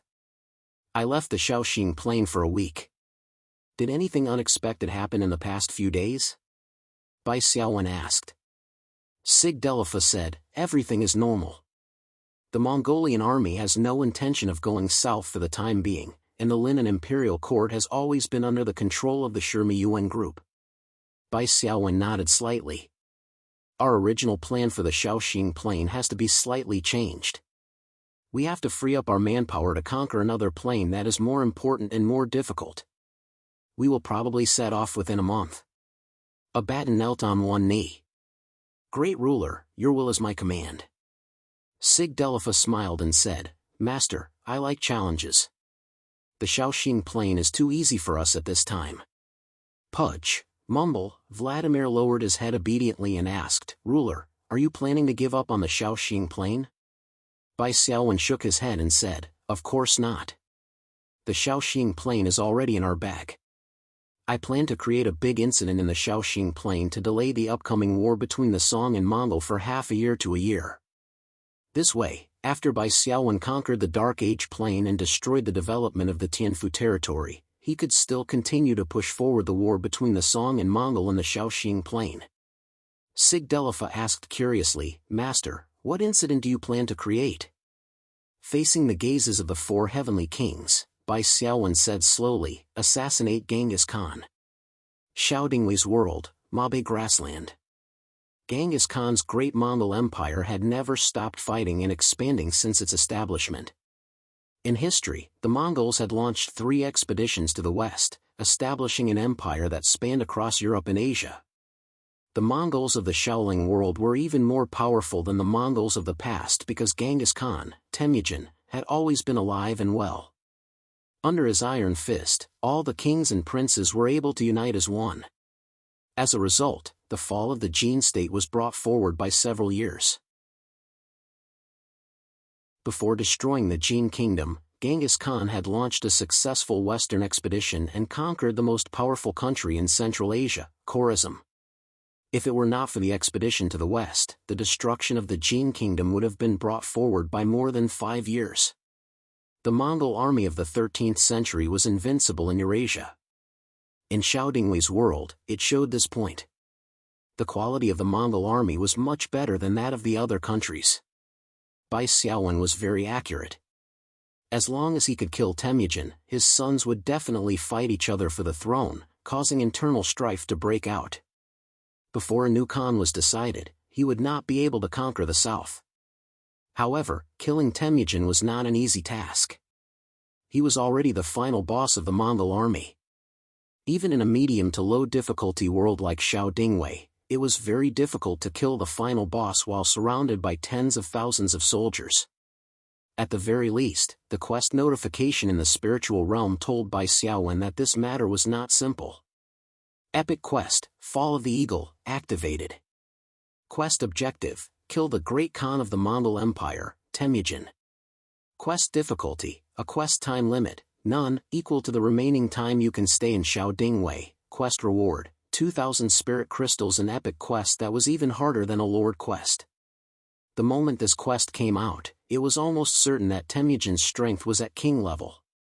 The last time an epic quest was activated, it was to attack the Black Sky sect and kill the king-level patriarch of Black Sky. Last time, he had the help of the pugilistic world and righteous cultivators, and he had plenty of time. Bai Xiaowen was able to easily cut off the Black Sky sect's wings, and finally surrounded them. In the end, the death of the Black Sky sect's leader didn't have much to do with Bai Xiaowen. It was all thanks to Chen Rong using the Shangqing school's treasure, the quadruple demon-suppressing talisman, and 3 elders of the Shangqing school working together with the Penglai Pavilion Master to suppress the Black Sky sect's leader. This time, it was completely different. Not only did he have no other helpers, but time was also very tight. Bai Xiaowen had to face Temujin, as well as the thousands of soldiers and horses under his command, as well as countless brave Mongols. Temujin's subordinates were not to be trifled with either.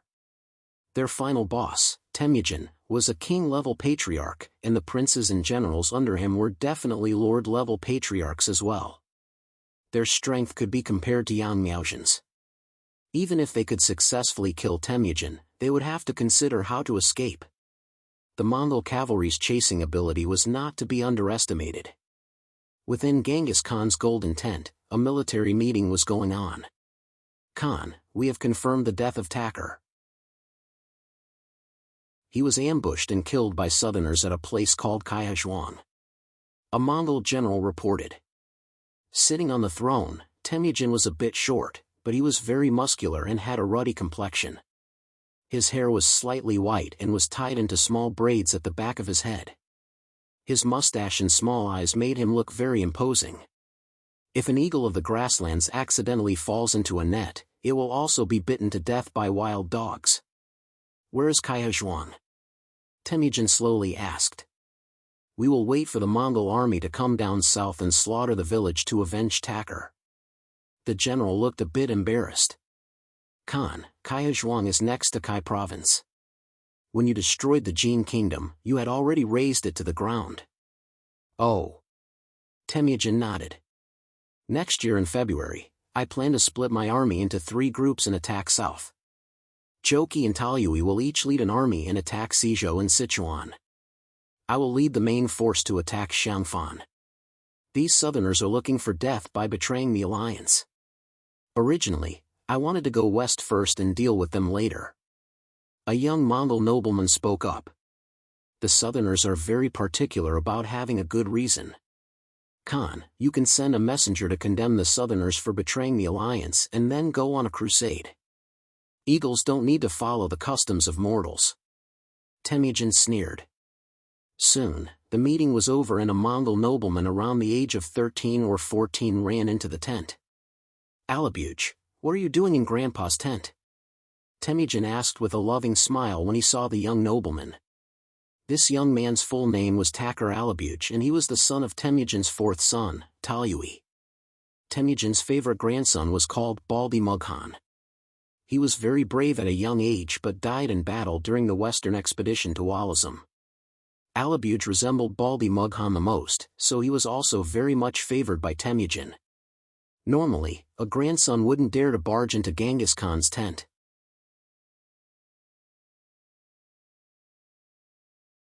Chapter 1683. This Ali Buj was quite famous in history.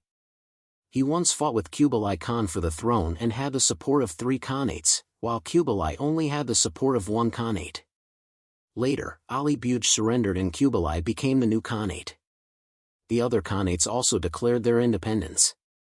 The split of the Mongol Empire across Eurasia had a lot to do with these 2 brothers. "Grandpa, have you heard?" Ali Buj asked. 2 giant eagles descended from Tingri. They live in Altai.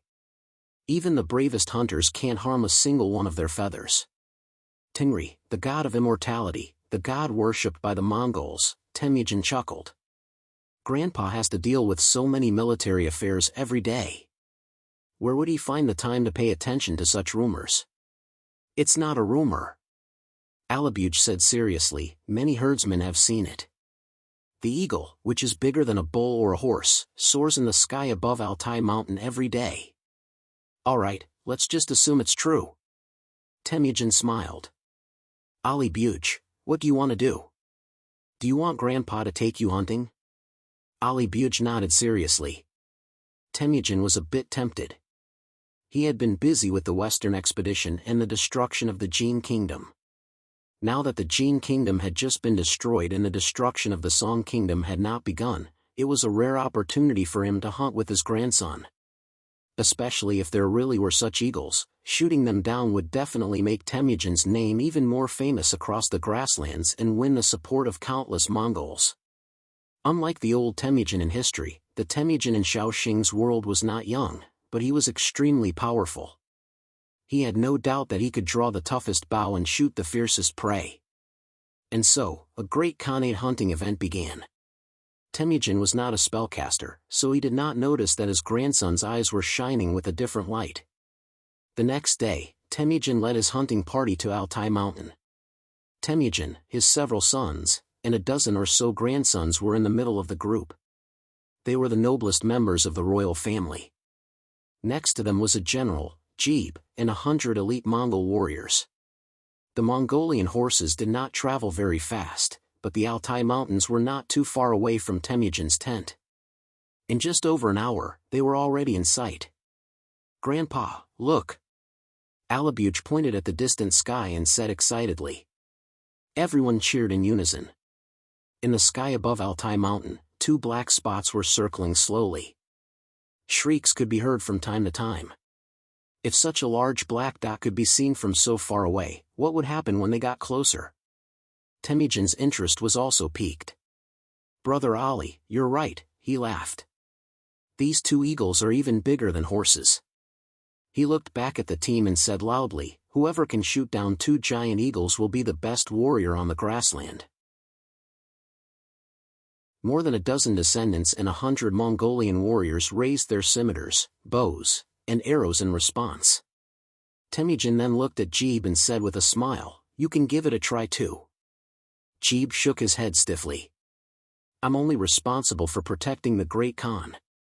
Temujin laughed and stopped trying to persuade him. The team meandered to the foot of Altai Mountain. Up close, the size of the 2 giant eagles was even more obvious. Below them, there were other falcons, but they were much smaller than them. Seeing so many human riders approaching, the other eagles all flew away in fright. But the 2 giant eagles let out a few disdainful cries and flew even higher into the sky. Under the cover of the clouds, it was almost impossible to see their feathers clearly. Only a vague outline could be seen. "These eagles are flying really high. I'm afraid they're at least 3,000 feet high. No wonder they're not afraid of us." Normal people's arrows can't reach that height. Temujin's second son, Chagatai, said. 3,000 feet was about 1,000 meters. Even with the help of spiritual energy, these elite Mongolian warriors would have a hard time shooting at a distance of more than 500 meters, let alone 1,000 meters. One had to know that the shooting range of an arrow into the sky and the shooting range of a normal shot were two different concepts. Temujin looked up and laughed. Everything on the grassland should submit to me. Other than Tingri, I don't need to look up to any other living thing. Shoot down these two fearless eagles for me. The Mongolians didn't have too many formalities, and they didn't have the rule of letting the princes shoot first. Hearing Temujin's order, the Mongolian warriors all knocked their arrows and shot 100 arrows into the sky. These arrows were all covered in traces of blood-red energy. They were infused with the unique spiritual energy of the Mongolians, blood qi.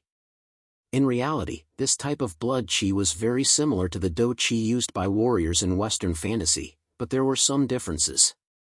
In terms of lethality, blood qi was more powerful than do qi, and had more explosive power. But in terms of functionality, blood qi was inferior. No matter how strong a Mongolian warrior was, they couldn't use blood qi to fly. These blood qi arrows ranged from 300 to 400 meters away to 500 to 600 meters away. Not a single arrow could get close to the two giant eagles. The eagles didn't even change their circling position and continued to fly in the sky. Temujin's sons and grandsons were all at least commander-level fighters. They were much more powerful, but their arrows still couldn't reach their targets. The eagles screeched as if mocking them. "Bring me my bow!" Temujin shouted. In reality, he had already predicted that no one other than Jeeb would be able to hit the two giant eagles. Since Jeeb didn't like to show off, the glory of shooting down the eagles would ultimately belong to the great Genghis Khan. One of his attendants presented a luxurious bow inlaid with gold and gems. Temujin knocked an arrow, squinted his eyes, and aimed at one of the giant eagles. Boom! With a sonic boom, visible ripples appeared in the air. Temujin's arrow easily broke the sound barrier and shot into the sky, leaving behind a long trail of blood qi. Great archery, Khan! The Mongolian nobles and warriors all exclaimed. The arrow flew 1,000 meters into the sky without losing any momentum and headed straight for one of the giant eagles.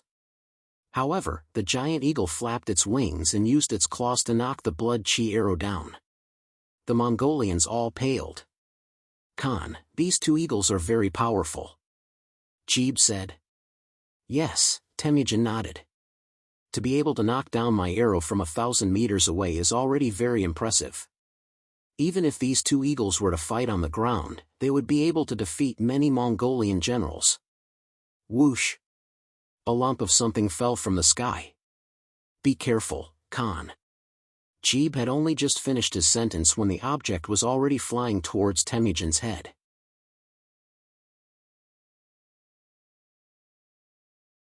Chapter 1684.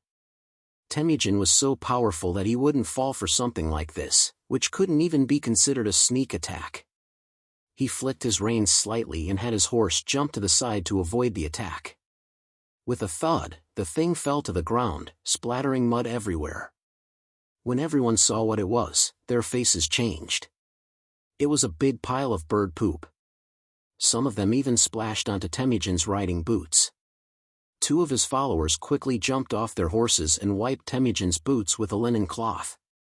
The rest of the Mongol princes and grandsons all scolded him, saying things like beast, disrespectful, and the like. They kept repeating the same words over and over. "Enough!" Temujin laughed. "Fighting with two animals? Aren't you afraid of losing your dignity?" Only then did the noble shut up. Temujin pointed at the two eagles in the sky with his horsewhip. "These two animals are somewhat human-like and strong. They can be used as mounts. If we can subdue it, our Mongol elite scouts will be able to look down on the battlefield and grasp the situation in their hands. What the Great Khan says makes a lot of sense." Jeeb nodded. Temujin picked up another arrow and said, "I am the chosen ruler of the grasslands and the Great Khan of the world. I must tame these eagles. Only I have the right to be their master. Whoosh! Another sonic boom. This time, Temujin finally used his true strength. The blood arrow drew a huge bloody arc in the air and shot up into the sky. The clouds in its path, stimulated by the blood energy, exploded into a huge ring of clouds and slowly spread out. Temujin had changed his mind and wanted to tame the eagles, so he didn't aim properly and purposely shot between the two eagles. Sensing the threat, the two eagles flapped their wings and flew towards the west. Great Khan shot. Grandpa, the eagles are running away. Temujin chuckled. They can't run away. No matter how high they fly, they can't escape my arrow. He urged his horse forward and chased after the eagles. Behind him, the nobles and warriors all urged their horses to follow. The speed of the two eagles was definitely much faster than the speed of the horses. Temujin was riding a horse from the western regions. Unlike the average Mongolian horse, it was very tall and majestic. Temujin's equestrian skills were also top-notch. He lowered his body and squeezed the horse's belly, enveloping both him and the horse with his blood aura, achieving the state of man and horse as one and speeding forward. The Mongolian nobles and warriors behind him could not keep up with his speed and gradually fell behind. Jeeb urged his horse to keep up and said loudly, "Great Khan, please pay attention to your safety and don't leave your army. If we encounter an enemy..." Temujin laughed heartily. "The whole world is my ranch. I have the best scouts. If there are enemy troops on the grassland and I don't know, I should behead all of them." There was a reason for Temujin's confidence. After all, he himself was one of the most powerful beings on this plane. The Black Sky Sect Master was dead, and the Shunqing Sect Master had gone mad. He was the only king-level expert in the world. To put it bluntly, even if Jeeb, the 100 Mongolian warriors, and the many princes and grandsons of the royal family were all included, they would still be no match for Temujin. Temujin would only be in danger if he was surrounded by an army. But that was all there was to it. Not to mention that there was no army that could reach the grassland. Even if there was, Temujin would be able to hold out for a long time. Before the enemy could surround and kill Temujin, the Mongolian army would gather and annihilate the enemy instead. If this was the real Temujin, he would definitely be very cautious. But this was not history. Jeeb also felt that Temujin's words made sense, so he slowed down his horse and followed behind Temujin with the rest of the hunting squad, watching as Temujin left them in the dust. After chasing for over an hour and passing over the hills, Temujin saw that the two giant eagles had slowed down and were circling in the air, looking for a place to land. Temujin laughed. "You guys really do get tired sometimes. When you come down to rest, I'll catch you alive." Suddenly, Temujin's expression froze. He turned his head and shouted, "Who's there?" The sound of hooves could be heard as a 3-meter-tall rider covered in black aura appeared. Opposite him was a short and stout man with chains wrapped around his waist. On the other side was a large and ferocious wolf. In the final direction, a graceful woman wearing a black veil appeared. The 4 people in front of Temujin were all very powerful. According to Temujin's estimation, they were comparable to Jeeb and other Mongolian generals. Suddenly, a loud cry could be heard as feathers began to fall from the sky. When Temujin looked up, his pupils shrank. It turned out that the 2 giant eagles in the sky were also disguised by people who had plastered feathers all over their bodies. Due to the clouds and the fact that the giant eagles were flying high, Temujin couldn't see them clearly. Now that the giant eagles were getting closer and closer, he could see that they were a man and a woman. The man was tall and thin like a bamboo pole with a pair of bat-like wings on his back. The woman was tall and fit and looked more like a woman from the western regions. The pale white wings on her back flapped slightly. Temujin could sense that the man and woman who were impersonating the giant eagle were at least as strong as Jeeb. This was a trap. Although Temujin was surprised, he did not panic. He took out a specially made arrow from his quiver and shot it into the sky. Beep! The arrow let out an ear-piercing sound as it exploded in the sky. "Who sent you here?" Temujin asked in a calm voice after he had finished this step.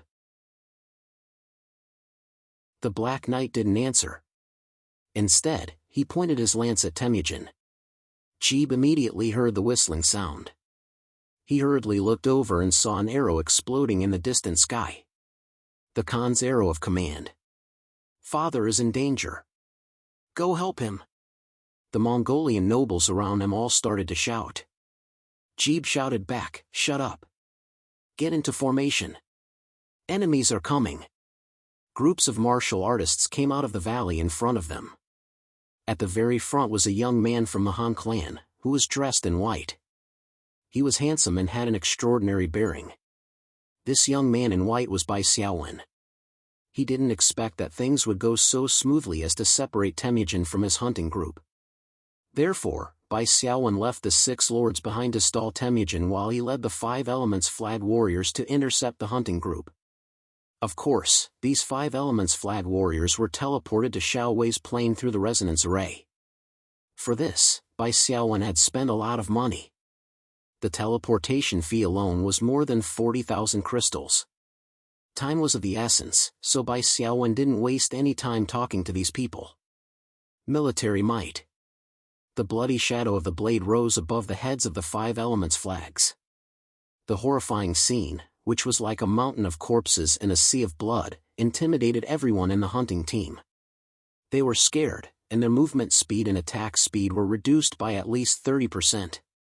5 Elements Flag, get ready. Spiritual energy manifestation. Bai Xiaowen immediately used his ultimate move. He sprayed a beam of true inner force at the sharp gold flag warriors. Suddenly, a tall shadow holding a black blade appeared above the heads of the sharp gold flag warriors.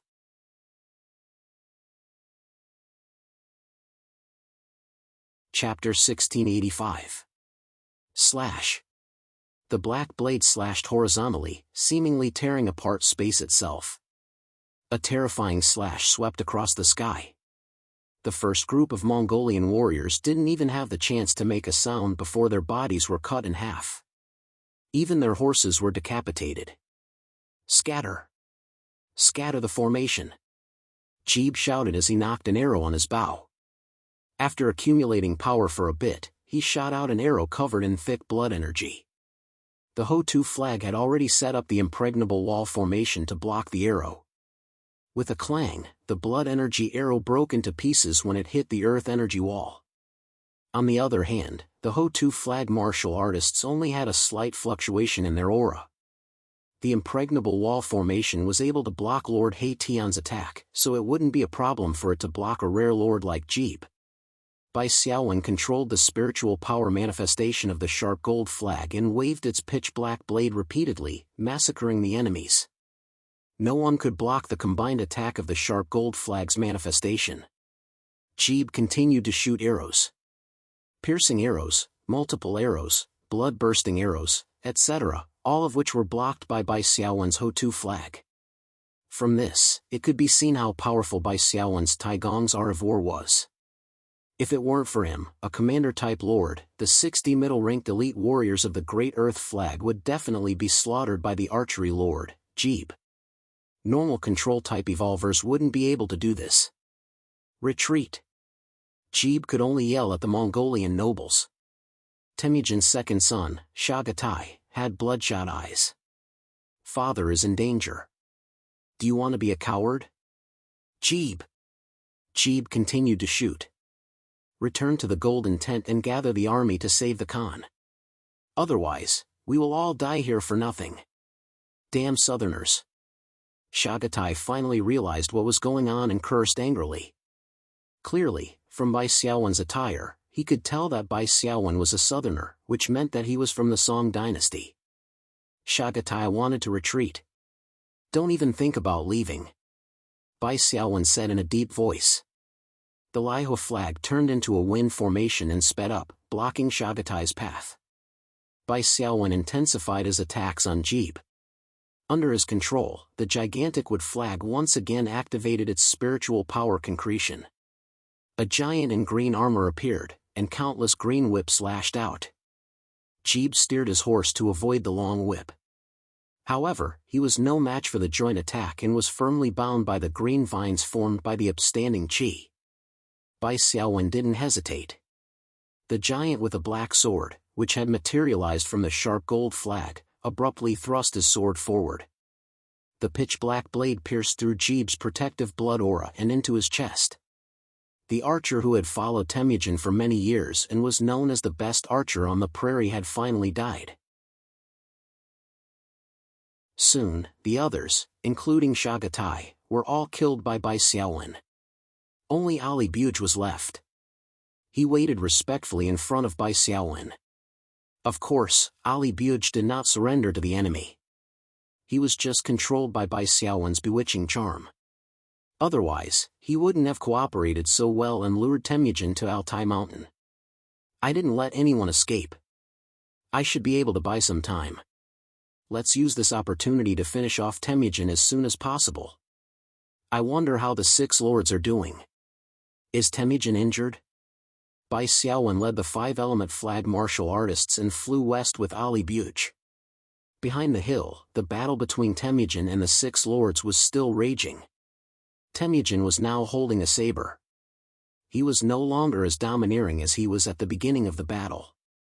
There were 2 more wounds on his body, and he was panting slightly. He had already used up 30% of his blood aura. The 6 lords were in an even worse situation. The butcher was the most seriously injured. He had been slashed diagonally from his right shoulder to his left hip. The wound was so deep that his bones could be seen, and his internal organs could be vaguely seen. Dirty blood was slowly oozing out. Fortunately, as a member of the Corpse Demon clan, the butcher did not lose a lot of blood. Otherwise, the bleeding alone would have depleted his health points. Now, it was Abaddon who was tanking Temujin. Abaddon had already abandoned his spear and skeletal warhorse. He was now fighting on foot, using a giant sword to meet the enemy. Every time the giant sword clashed with Temujin's saber, Abaddon's body would tremble violently, and the giant sword would be covered with cracks. Other than Sig, who was in Delifa, the other 4 lords were all injured, although their injuries were relatively light. Sig, who was in Delifa, was not injured, but that didn't mean she was slacking off. In fact, she was the biggest threat to Temujin. Because of her combat expertise and rich combat experience, she was able to use her spirit spear to perfection. Every time Temujin was about to run out of energy, she would stab at Temujin's vitals, forcing him to give up on his continuous attacks. The 6 lords were using up more spirit chi than Temujin. They had already used up more than half of their spirit chi. One could imagine that if it wasn't for Bai Xiaowen's intervention, the 6 lords would definitely have been killed by Temujin.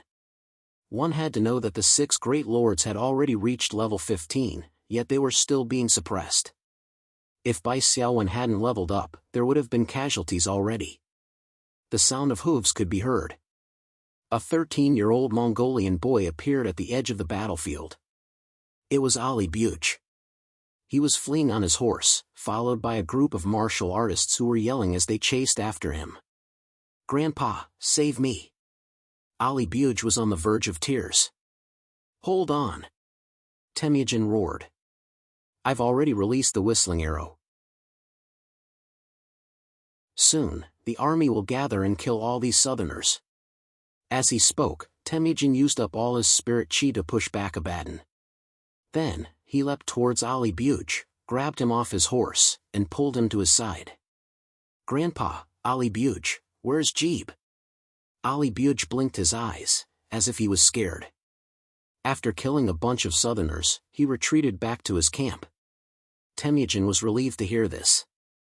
Jeeb did the right thing. As long as the army arrives, all our problems will be solved. Kill Temujin as soon as possible. Bai Xiaowen appeared with the other martial artists of the 5 Elements banners. Glancing at Ali Buge, who was being protected by Temujin, Bai Xiaowen narrowed his eyes. Chasing Ali Buge over would only add another burden to Temujin. In a battle of Chi Construct and Spirit Chi, Temujin would have to worry about his grandson's life. He didn't want to kill his beloved grandson. As for letting Ali Buge ambush Temujin, not a chance. With Ali Buge's strength as a low-level elite, even if Temujin wasn't on guard, he wouldn't be able to break through Temujin's defense. As soon as he stabbed out, Temujin's spirit chi would automatically protect him. As for the consequences, Temujin would immediately throw away this burden and realize that Jeeb's plan to break through the encirclement and call for reinforcements was all a lie. It would be very detrimental to Bai Xiaowen's plan. Bai Xiaowen could also give up on controlling Ali Buge and gain the opportunity to use the Talisman of Peace, Bewitching Talisman. However, this kind of control would have very little effect on Temujin. After all, Bai Xiaowen wasn't a control-type evolver. End of chapter.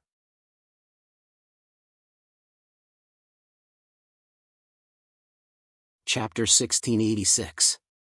After Bai Xiaowen led the Five Banner into the battle, the situation took a turn for the worse for Temujin. With Bai Xiaowen's current command ability, he could control the Five Banner at the same time and form 5 spiritual energy concretions. This was something that other command-type evolvers couldn't even imagine, not even a commander-type lord could do. Not only did this require a large amount of spiritual energy, it also required the ability to multitask. The Green Giant, Giantwood Banner, released green chi concretions to restrict Temujin's movements. Although Temujin could use his powerful and pure blood chi to break free from the chi concretions, he still needed time.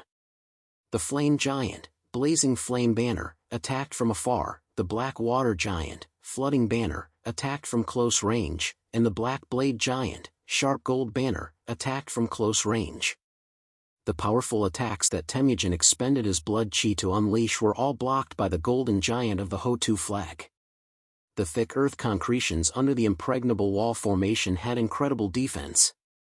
If Temujin didn't continuously unleash powerful attacks, he wouldn't be able to break through the Golden Giant's defense.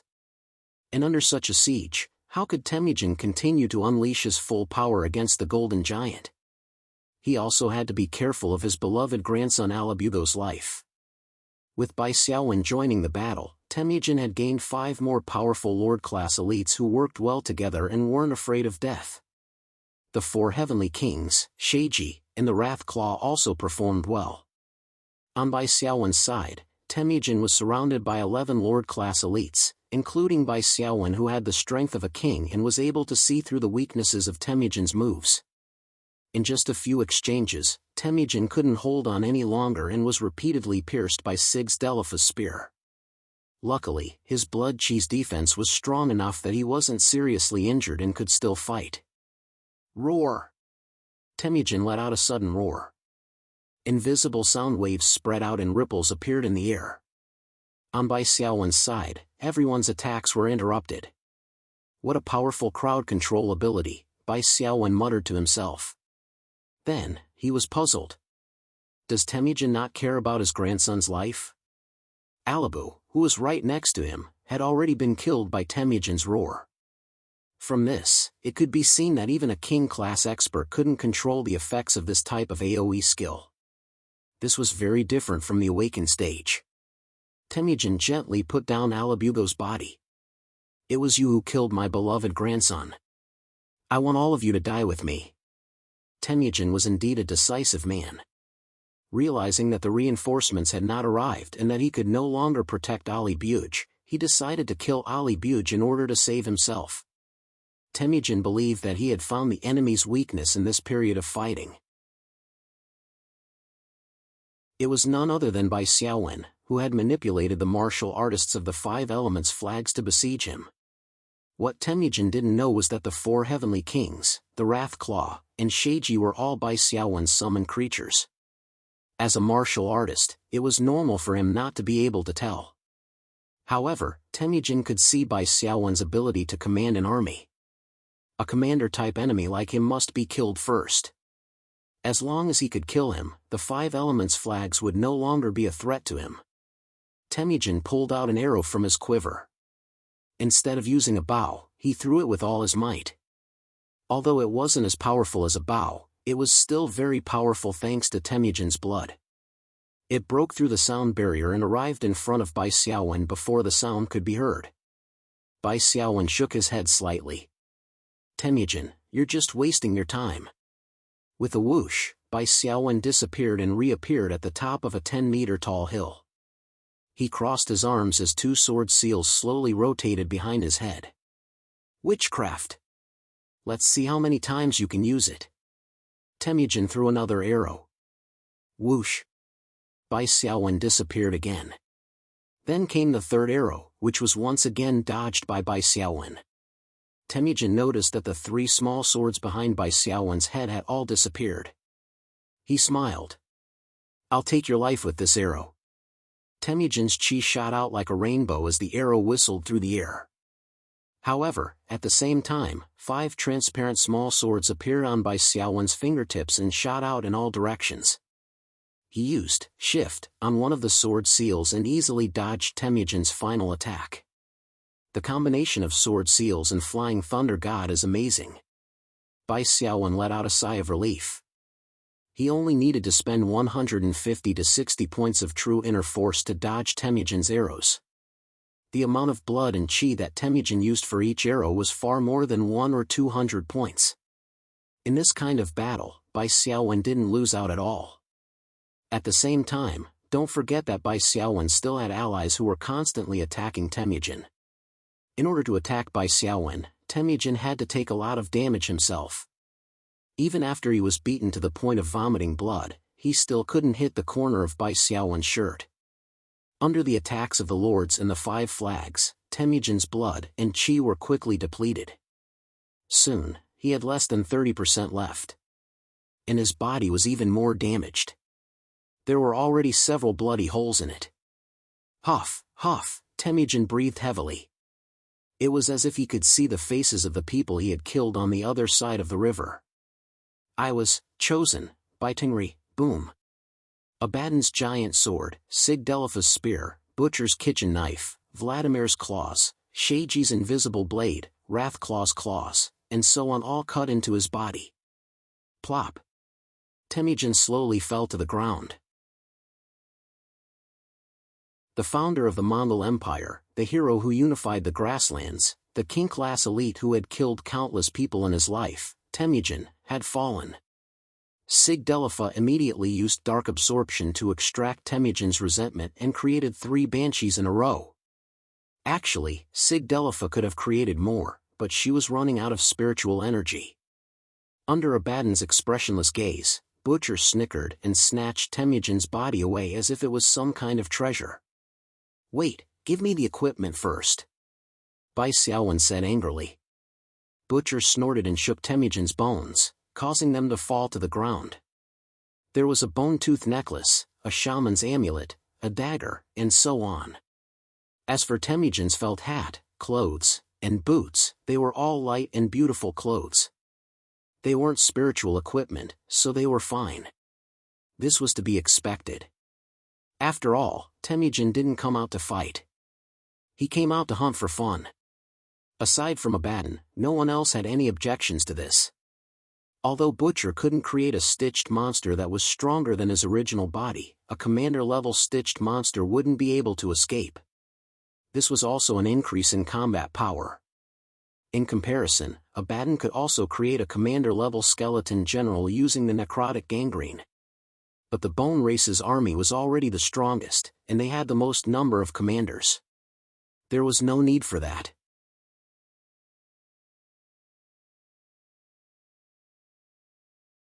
Chapter 1687. The plan has been completed. Let's leave. Bai Xiaowen said with a solemn expression. The group continued to head west. Half an hour later, the Mongolian army found this place. Although Bai Xiaowen had killed all the hunting party members when Temujin fired the whistling arrow, there were still some herders nearby who saw it. The herders on the grasslands were both herders and warriors. They immediately reported to the nearby Mongol outposts. Soon, Joki, Ogidi, Tolii, and the others from the Mongol camp gathered their forces and came over. The Mongolian army was highly militarized. This kind of reporting speed was less than an hour slower than when Jeeb went back to his camp to gather his forces. But this precious hour was more than enough for Bai Xiaowen to kill Temujin. Report. There are bloodstains on the ground. We found the broken arrow of the Khan, but no trace of the Khan. Ogdi and the other two brothers looked at each other with worry in their eyes. Talyui shouted, "Follow their footsteps and continue the chase. We must find the Khan." Ogdi also said, "Tiela's camp is to the west. Fire the whistling arrow and have him lead his army to surround them. We must capture these audacious assassins." The Mongolian Tiela's army cooperated with Ogdi's army to surround Bai Xiaowen and his men. They only found a round stone platform at the foot of a suspicious mountain. There were some sparkling crystals embedded in it. The Mongolian great shaman, Kwakuchu, said, "This is a southern cultivator's formation. They must have used the formation to teleport to somewhere far away. They must have even left the grasslands. We can't catch them." Talyui said hatefully, "The Khan must have met with some mishap. These damn southern cultivators. After I conquer Jiangnan, I will destroy all of their sects." Ogdi said, "Great shaman, can you use the formation to find where they were teleported to?" The great shaman Kwakuchu nodded. But just as he was about to step forward, he heard a series of explosions from the stone platform. The talismans that had been planted exploded one after another, completely destroying the stone platform. Kwakuchu said helplessly, "These must be talismans that the southerners left behind. They are called explosive talismans. Now, I can't even find the other end of the formation." Talyui roared loudly, brandishing his saber to split open a boulder in front of him. Shu Qi and Ajidai exchanged a glance, then quickly averted their gazes. They were thinking deeper than Tali. Genghis Khan was dead, but the huge empire he built still existed. Who would inherit the throne of the great Khan? Who would be willing to bow their heads and be a subject? In Mongolia, there was no such thing as the eldest son inheriting the family business. On the contrary, the youngest son was known as the kitchen keeper and was favored the most. He had the highest chance of inheriting the family business. One could foresee that there would be a battle of swords and blades surrounding the throne. For a moment, the two of them were not in the mood to care about who the assassin was. Rank A Epic Side Quest, Eagle's Fall, completed. Mission completion rate, 100%. Do you want to submit it? Submit. You've received a reward, 2,000 spiritual crystals. Bai Xiaowen's focus was not on this. He nodded in satisfaction after seeing the purple epic level 4A light ball of insight in his sea of consciousness. This wave was worth it. Butcher had used Temujin's corpse and the corpses of some Mongolian commanders to create a rare commander tier monster. This rare commander tier monster's stats were comparable to that of a lord tier monster, but its spiritual energy was slightly weaker. Butcher happily named it Dezhuang. Bai Xiaowen was pleased that Butcher's naming skills were not bad. It was almost as good as his master's. Bai Xiaowen took a look at the other loot. Although Temujin was wearing casual clothes, some of his accessories and small weapons were still of high quality. Bow of the Golden Family, Dark Gold. Increases spiritual energy by level 4. Additional skill, Dignity. Passive. When holding this bow, plus 10 morale for your direct subordinates. Activating Dignity will bring down the glory of the Golden Family. All damage dealt by your direct subordinates will increase by 10%. Lasts for 60 minutes. This dark gold bow was clearly a commander-type equipment. Bai Xiaowen felt that Cecilia was very suited for it. Next was the dagger inlaid with gems. Under the eye of evolution, it actually flashed with a purple light. United, Blade of the Brothers of the Grasslands, Epic. Sharpness, S level. Increases spiritual energy by level 4. Additional skill, Sharpness of Metal. Passive. When holding this dagger, the sharpness of your direct subordinates' weapons will increase by 1 level, will not exceed S level. An epic grade dagger with S level sharpness was definitely a must-have weapon for sneak attacks and assassinations. Not to mention, it was also enhanced by 4 levels of spiritual energy. However, the additional skill Sharpness of Metal was clearly tailor-made for commander-type evolvers. The more subordinates there were, the more the dagger's enhancement would be. What Bai Xiaowen didn't know was whether the dagger's enhancement was a small level or a large level. For example, from A to A+ was a small level. From A to S was a large level. Thinking of this, Bai Xiaowen gave it a try. The result made him sigh. It only increased by a small level. Of course, this didn't mean that it was useless. Increasing the weapon's sharpness by a small level was also very good. It was equivalent to increasing the weapon's quality by a small level. It was just that the effect wasn't that great. I'll give this dagger to Sheiji to use first. When the army goes to war, I'll take it and keep it for myself. Bai Xiaowen planned. In the world of evolvers, weapons and equipment were not bound, and there was no need for psionic particle resonance. This was a lot more convenient. Finally, there was the bone-tooth necklace. Bai Xiaowen scanned it with the eye of evolution. The light of this necklace was something he had never seen before, an orange light. Bai Xiaowen rubbed his hands, suppressed his excitement, and looked carefully. Blessings of longevity, divine artifact, sealed state. Additional skill 1, blessings of the sky, passive. Your spiritual energy value recovery speed is doubled. Additional skill 2, blessings of the ocean, passive. You can store spiritual energy value in the necklace and extract the reserve spiritual energy when needed to restore the same amount of spiritual energy value points for yourself. The reserve limit is 1000 points. Additional skill 3, blessings of the grassland, passive. When fighting in grassland terrain, the movement speed of all troops under your command is increased by 30%. Damage dealt is increased by 30%. There was a line of small words behind it that appeared frowny face warning, only the people of the grassland chosen by longevity are qualified to wear this divine artifact. If other people wear it, they will incur the curse of longevity. Curse of longevity, periodically cause the wearer to fall into one of the 9 negative states of freezing, dizziness, confusion, deceleration, fear, paralysis, immobilization, poisoning, bleeding, etc. Lasts for 10 seconds. Negative states will appear randomly, once every hour.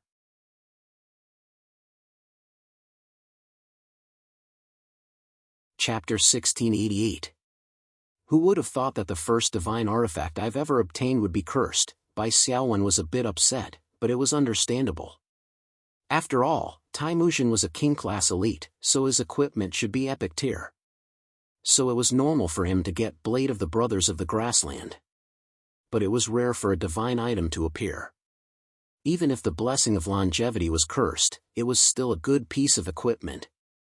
What Bai Xiaowen didn't know was that the spiritual realm also left a way to remove the curse. That was to find a shaman that the Mongolians worshipped and use witchcraft as a sacrifice to get the approval of the immortal god. This was a continuous quest, and it was very difficult. Even if Bai Xiaowen knew about it, he didn't have that much time to remove the curse. He planned to use this necklace as a temporary item to recover his spiritual energy. He just didn't have to wear it all the time. What Bai Xiaowen was more concerned about was the sealed state of the divine item. Was this not the full state of the divine item? Would the divine item be even more powerful in its peak state? Anyway, as long as he controlled the shouting plane, he would be able to unlock the secrets of this divine item, whether it was the seal or the curse. Bai Xiaowen was quite satisfied with the 3 pieces of equipment dropped. When he killed the Black Sky Lord, he was turned into dust by the stacking power of the Demon Suppression Talisman, so he didn't get any loot. Now that he had killed another king-class elite, he made up for his regret. Apart from these 3 items, there were also some miscellaneous items, such as Taimuzhen's Golden Wolf token and a bottle of fermented horse milk. Among them, the Golden Wolf token was a token that only Taimuzhen had. Its status was comparable to the imperial seal of the Southern Song dynasty. Taimuzhen had a strong desire for power, so he always carried the Golden Wolf token with him. Of course, even if Bai Xiaowen had the Golden Wolf token, he couldn't command the grassland. This thing also didn't have any magical powers attached to it. After the new Khan confirmed that the Golden Wolf token was lost, he just needed to create another token like the Golden Eagle token or the Silver Wolf token. Southern Song Dynasty, Lin Prefecture, Imperial Palace. Emperor Zhao Yun, Emperor Li Zong of Song, summoned Prime Minister Shi Miyuan to the palace to discuss important matters. Shi Miyuan already had a card up his sleeve, and his expression was calm. After seeing the emperor, he bowed and said, "Your Majesty has summoned me. May I know what is the matter?" "Prime Minister, after I finished my breakfast today, I discovered that there was an additional brocade box in my bedroom." Song Lizong Zhaoyun's face was very ugly. "Ask the guards and eunuchs, no one knows where this brocade box came from. I ordered someone to open the box and found a letter and a token." Zhao Yun then ordered the guards to pass the letter and token to Shi Miyuan. Shi Miyuan unfolded the letter. "To His Majesty the Emperor of the Great Song, the Jin Kingdom is destroyed, and the Mongols are flourishing. I have recently heard that the Mongols intend to invade the south. In order to protect the people of the Song dynasty from the calamity of war, I spared no effort and traveled to the desert to kill the enemy Temujin, Prince Chagatai, General Jeeb, and more than 40 other Mongol nobles, thus temporarily delaying the Mongols' southern expedition. I present Temujin's golden wolf token to His Majesty. May Your Majesty treat your people well, and the world will be blessed. If he were to go against the flow, the heavens would not protect him. Sect Master of the Chanson Sect, Lu Wang." The token on the side had a golden base and silver edges, and the carved wolf head was very lifelike.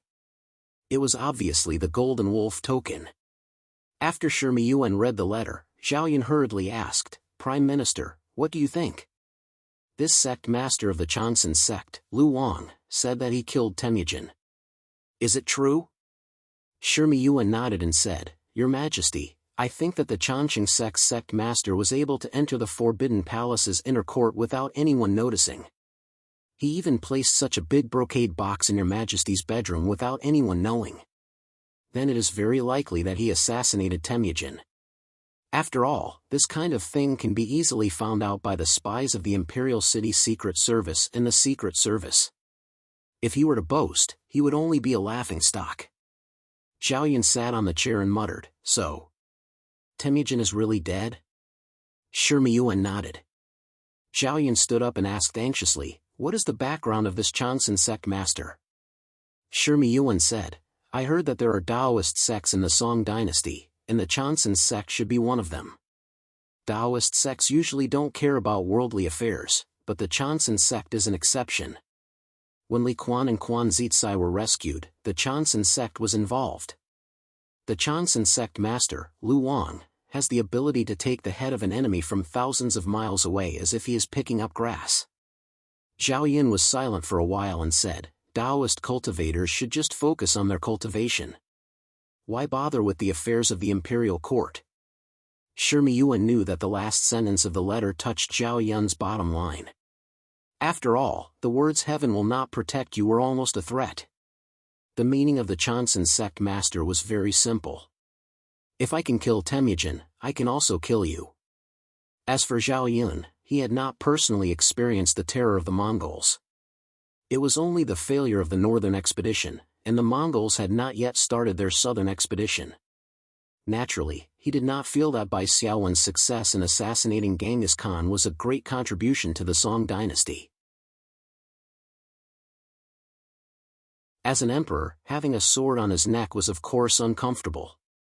Shi Miyuan had already met Bai Xiaowen before. The reason he was summoned to the palace was to guide Zhao Yun's thoughts and lead him to the path that Bai Xiaowen wanted to take. "Your Majesty, from the words in this letter, it seems that the Chanson sect still prioritizes the Song dynasty. Otherwise, the Chanson sect master would not take the risk to assassinate Temujin. Your Majesty is wise and kind. As long as you are lenient and love the people, the Chanson sect master will not be a threat to you."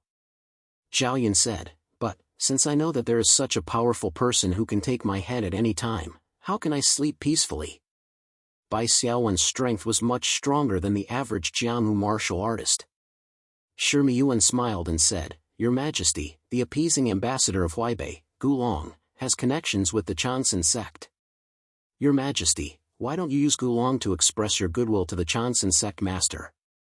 As long as you form a good relationship with them, your Majesty will have a powerful ally who can ensure your Majesty's stability.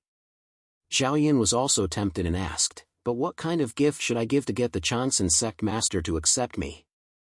I heard that cultivators are all very virtuous." Shimi Yuan said, "Cultivators see gold and silver as dirt, but they are extremely thirsty for treasures that are beneficial to their cultivation." Zhao Yun was energized and said, "That's right. I can choose some treasures from the palace treasury and give them to the Chanson sect master on time. I can also search for treasures among the people and give them to the immortals."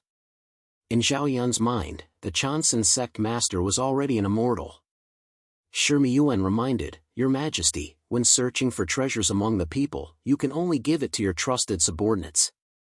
Do not give it to the various political envoys. This is to prevent the local officials from disturbing the people with their treasure-hunting edicts. That would not be good."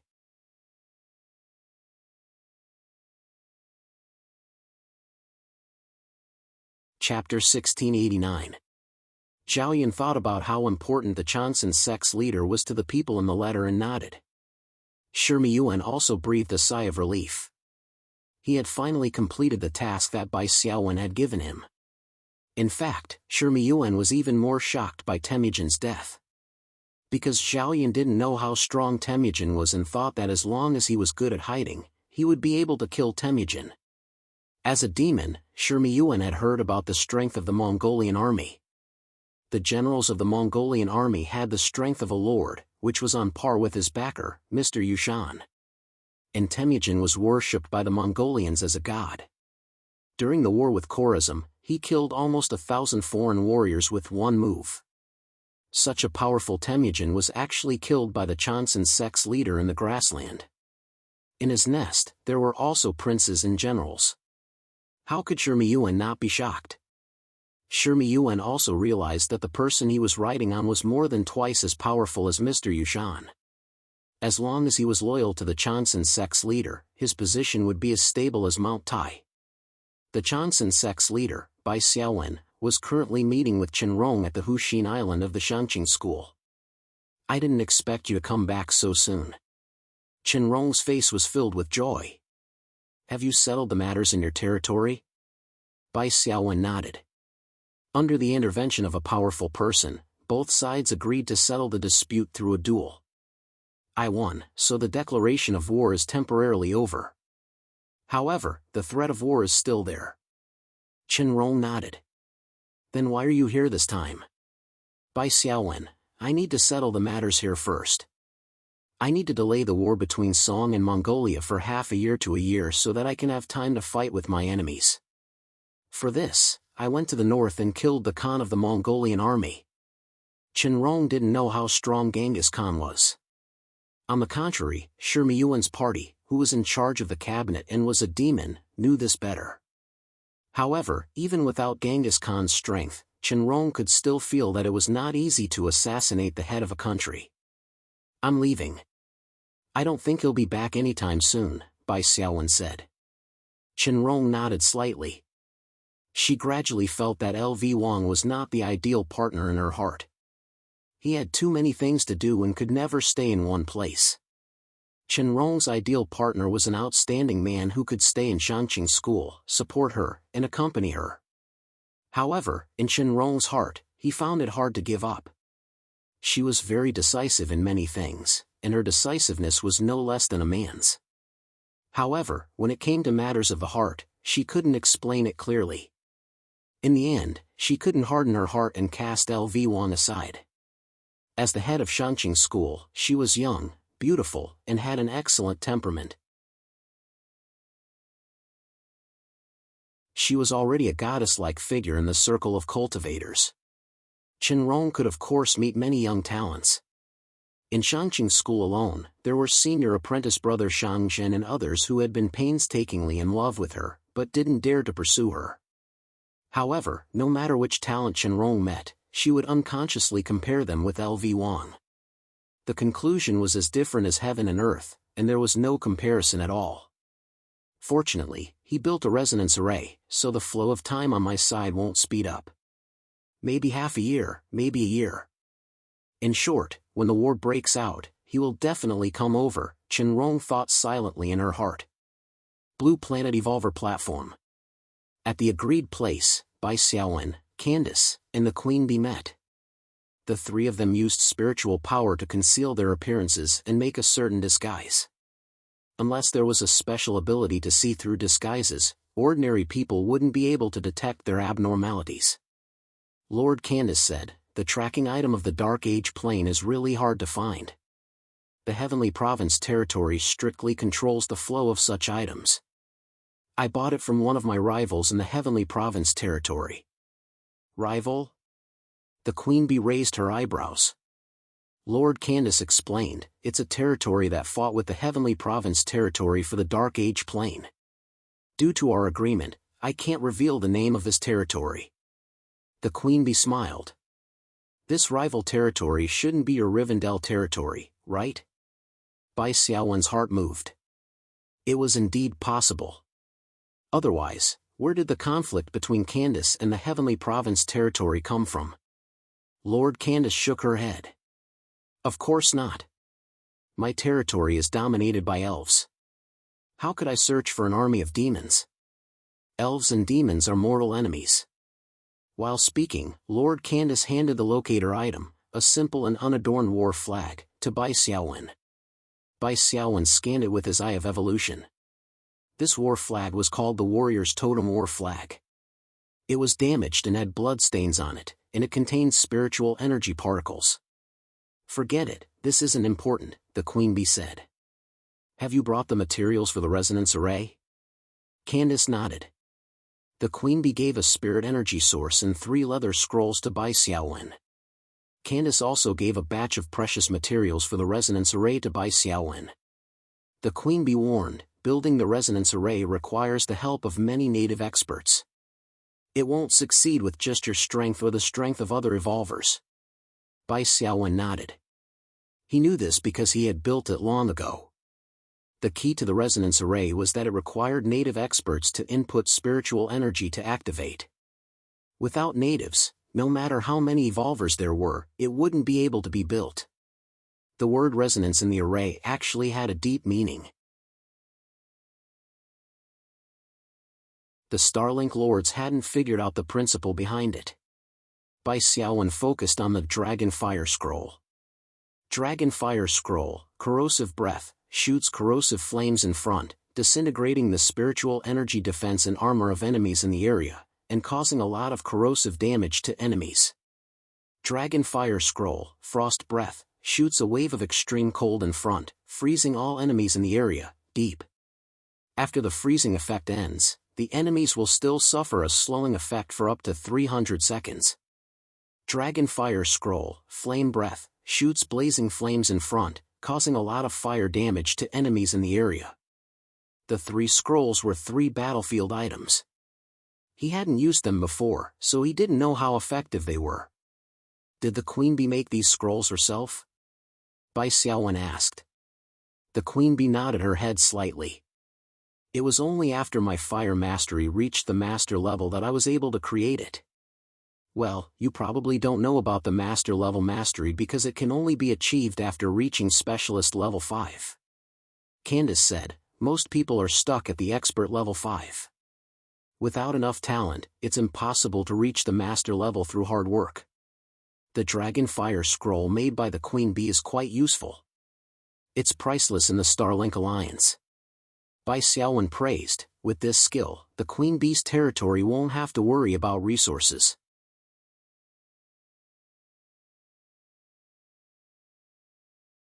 Chapter 1690. The Queen Bee shook her head. "It's not that easy. Making a Dragonfire Scroll requires the skin of an overlord. Otherwise, it won't be able to contain such powerful energy. Dragons are rare to begin with, and there are only a limited number of parts that can be used to make scrolls. In fact, most of the dragons in the evolutionary plane were overlords when they reached adulthood. The key was that dragons were too rare." Candace suddenly said, "The opening of the dinosaur planet in the Wuya region should be good news for you, Queen Bee. Dinosaurs are also ancient dragons." The Queen Bee nodded. Overlord dinosaur skin can indeed be used to make scrolls. Recently, the Starlink Alliance has a new supply of materials for scrolls, so I have the ability to provide 3 Dragonfire scrolls to LV Wang. Unfortunately, I was unlucky and couldn't open a portal in the Wuya region's secret realm. This planet has no fate with the Wuzhou region. Candace shrugged. Everyone was unlucky in the Wuya region's secret realm. The god descendant went crazy and caused the entire planet's dinosaurs to riot. It's extremely difficult to snatch a spirit energy convergence point. I heard that only 3 territories successfully built portals in the end. Bai Xiaowen said, I'm one of them. He knew that this matter couldn't be a secret, so there was no need to hide it. It would be petty. As expected, Candace and the Queen Bee weren't too surprised. Clearly, they already knew. If you want to go to the dinosaur secret realm and open a new portal, you can pass through the White Phoenix territory. Bai Xiaowen said. The Queen Bee had always taken care of him, so it was only right for her to help him. The Queen Bee shook her head. Unfortunately, we can't build a new portal now. We can only build one when the Wuya region's secret realm is open. Is there a connection between the two? Bai Xiaowen asked. The Queen Bee said, I don't know, but some lords have tried before. Secret realms are like this. Once the portal is closed, the possibility of building a new portal is cut off. Therefore, the time when the secret realm is open is the best opportunity. If we want to build a new portal, we can only wait until the next time the Wuya region's secret realm opens. Who knows when that will be? It's true that you can't build a new portal when the secret realm is closed, but there's usually a way to replace it, and that's the resonance array. The Queen Bee shook her head. The resonance array needs the help of the natives. Do you think I can communicate with a bunch of dinosaurs and have them work for me? Bai Xiaowen understood now. Before the next opening of the Wuya region's secret realm, there were only 3 ways for evolvers from the Starlink to go to the dinosaur planet. The teleportation gate in the White Phoenix territory was one of them. Considering the precious resources on the dinosaur planet, the value of these 3 passages could be imagined. If Your Excellency Queen Bee needs dragon skin materials in the future, or if you want to send people to the dinosaur planet, you can cooperate with the White Phoenix territory, Bai Xiaowen said. The Queen Bee was obviously very interested in this cooperation. She said, all right, when the matter of the Dark Age plane is settled, we will discuss the cooperation. The Hornet Queen was also very understanding. She knew that Bai Xiaowen's territory was empty when he ventured into the Dark Age plane. He would definitely not accept foreign experts. If they wanted to cooperate, they could only wait until Bai Xiaowen returned from the Dark Age plane. Candace said, all right, then let's get to the main topic. I've collected some simple information about the Dark Age plane. It's really an eye-opener. Take a look. Bai Xiaowen took the booklet from Candace and flipped through it. The Dark Age plane was a very special world. The structure of this plane world gave Bai Xiaowen the feeling that it was a bit like a classic game from the Christian era, Diablo. Perhaps when the spirit world's laws created the Dark Age plane, they used Diablo's structure as a reference, but it was not the same. In the Dark Age, there were 2 camps, demons and humans, including some rare demi-humans. Normal worlds had balanced power between the camps, but the Dark Age plane was different. The demons were very powerful and occupied almost all the territory of the continent. There were only a few scattered settlements left in the human camp. Moreover, demons would not truly die. After they were killed, their souls would enter the legendary hell, and after a while, they would be reborn. Of course, the time of rebirth was determined by the demon's power level. The stronger the demon, the longer it would take to be reborn. There was also some information about the demon races at the back. In addition to the imps and dark mummies, there were also demon races such as goat-horn demons, pain demons, and so on. It was worth mentioning that the Dark Age plane did not only have demons, but also undead races such as zombies, bloated corpses, nether river imps, and so on. They all belonged to the demon camp. After reading this information, Bai Xiaowen said, since the demon camp is so powerful and the forces in this plane are unbalanced, why haven't humans been exterminated? Candace said, I understand. It should be related to the characteristics of the demon race. They are a chaotic and evil race and do not have a strict organizational structure. Usually, a powerful demon would use force to subdue a group of small and medium-sized demons and form a demon force. There are many demon forces of all sizes in the Dark Age plane. Wars often break out between demon forces. They have a strong sense of territory and will never unite to exterminate humans. After pausing for a moment, Candace continued, demons are all selfish and self-centered demons. Some of them might even have the idea of keeping humans in captivity. After all, demons can be reborn and can be considered immortal existences. Humans are no threat to them. Bai Xiaowen nodded, for demons, it's just like playing a game. Playing a game is fun. Even if you get hacked to death, you can still be reborn and be a hero 20 years later. The Queen Bee said, it's very likely that Mengchuan's heavenly province has joined the demon camp. After you enter the Dark Age plane, you just need to find a way to destroy the resonance array of the heavenly province territory and complete your mission. Of course, if you can't find the resonance array of the heavenly province territory, or if the defenses are too tight to destroy, you will have to find a way to build a resonance array of your own and fight for a long time. Bai Xiaowen nodded. The Queen Bee and Candace only wanted him to destroy the resonance array of the heavenly province territory. This way, he could temporarily cut off the connection between the heavenly province territory and the Dark Age plane and stop the demon army from expanding. However, Bai Xiaowen had an even higher goal. Since Mengchuan could control demons for his own use, Bai Xiaowen felt that he could do the same. All he had to do was find the secret behind Mengchuan's manipulation of the demon army.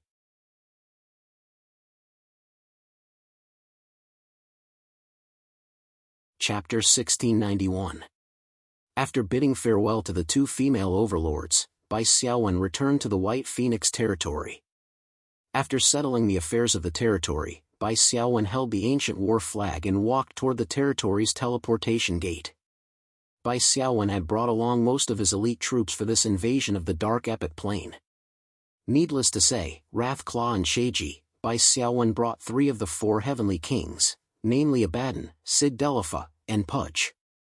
As for the vampire heavenly king Vladimir, he stayed in the Shao Ding dimension. He temporarily wore armor and disguised himself as Abaddon. He was in charge of receiving the rare treasures offered by the Southern Song Imperial Court to the Changqing men and handling some simple matters.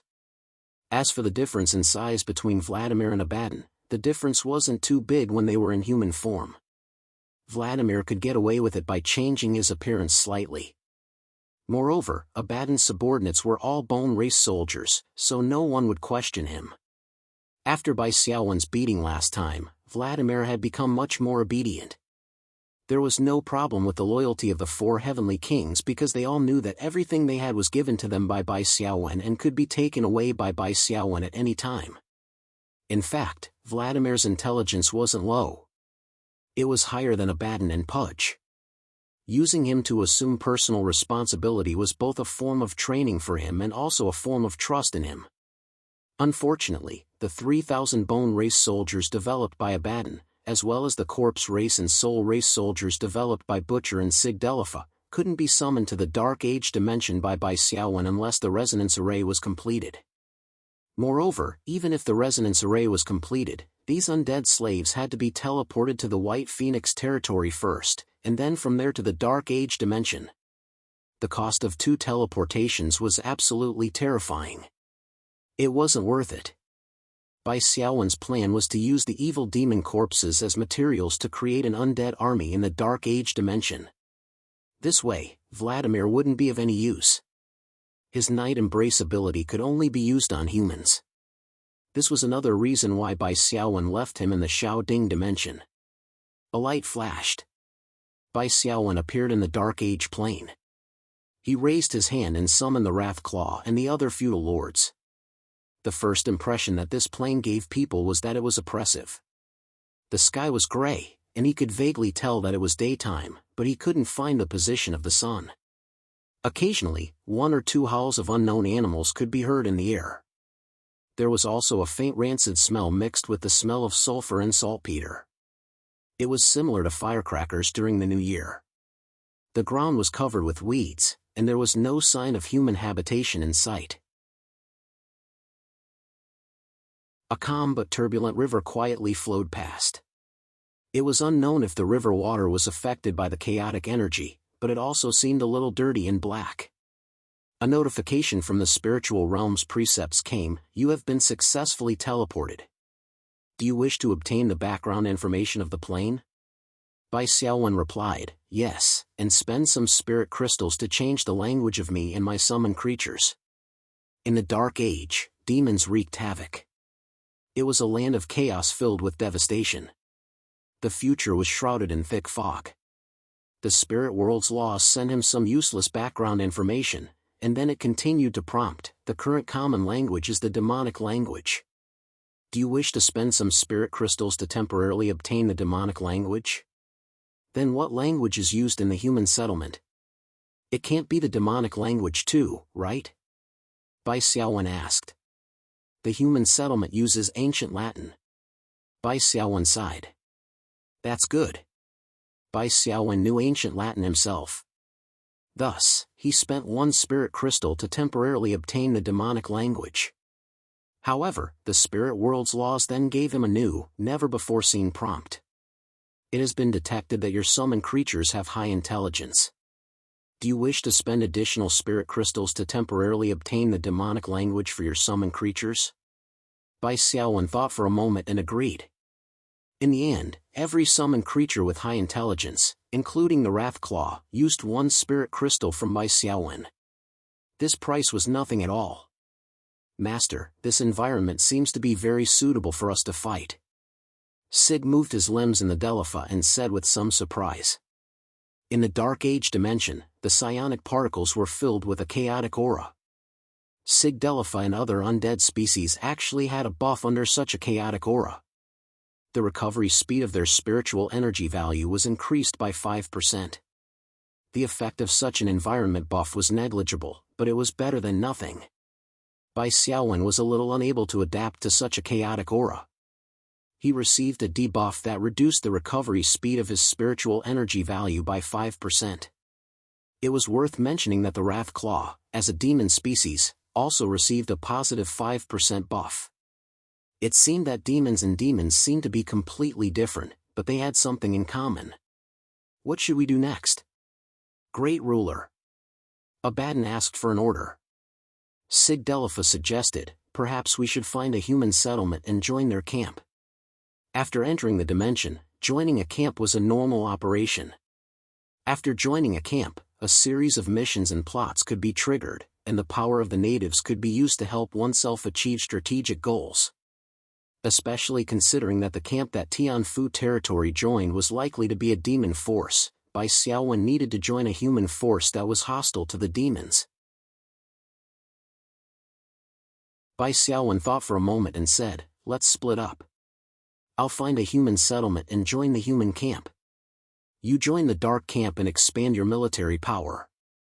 At the same time, you can scout out specific information about the demon forces. The advantage of doing this was obvious.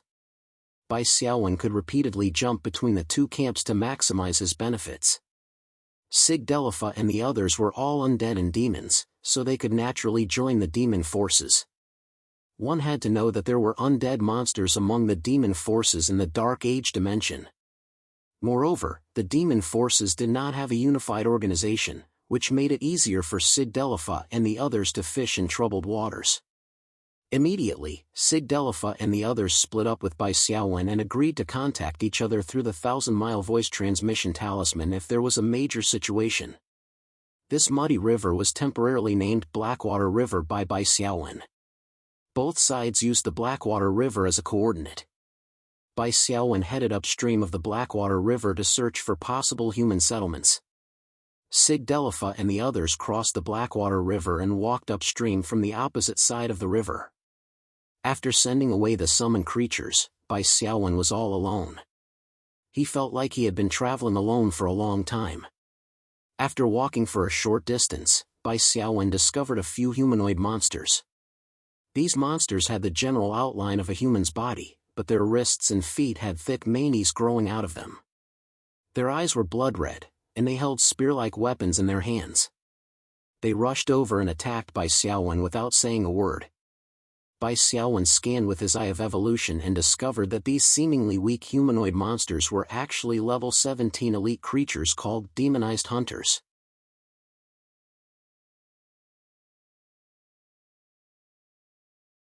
Chapter 1692. The demonized hunter has passively cast a chaotic aura on you, causing a 10% decrease in all attributes and a 10% decrease in maximum spiritual energy value. You have resisted the chaotic aura and will not be affected by the decrease in attributes and spiritual energy value. The two notifications made by Xiaowen frowned slightly. Just from this chaotic aura passive skill, he could tell that the monsters in the Dark Age dimension were not easy to deal with. In terms of level, the monsters in the Dark Age should be generally 1 or 2 levels higher than those in the Dark Age dimension. Coupled with the fact that the monsters could revive, the difficulty of attacking them was indeed extremely high. "Who are you? Why are you attacking me?" Bai Xiaowen said in the demon language he had just learned. The leader was a 2-meter-tall demonized hunter who was obviously a lot thicker. He only let out a strange cackle and vaguely shouted the word "kill" from his mouth. The other demonized hunters swarmed forward. "It seems that your spiritual intelligence is relatively low." Bai Xiaowen gave up on the idea of communicating.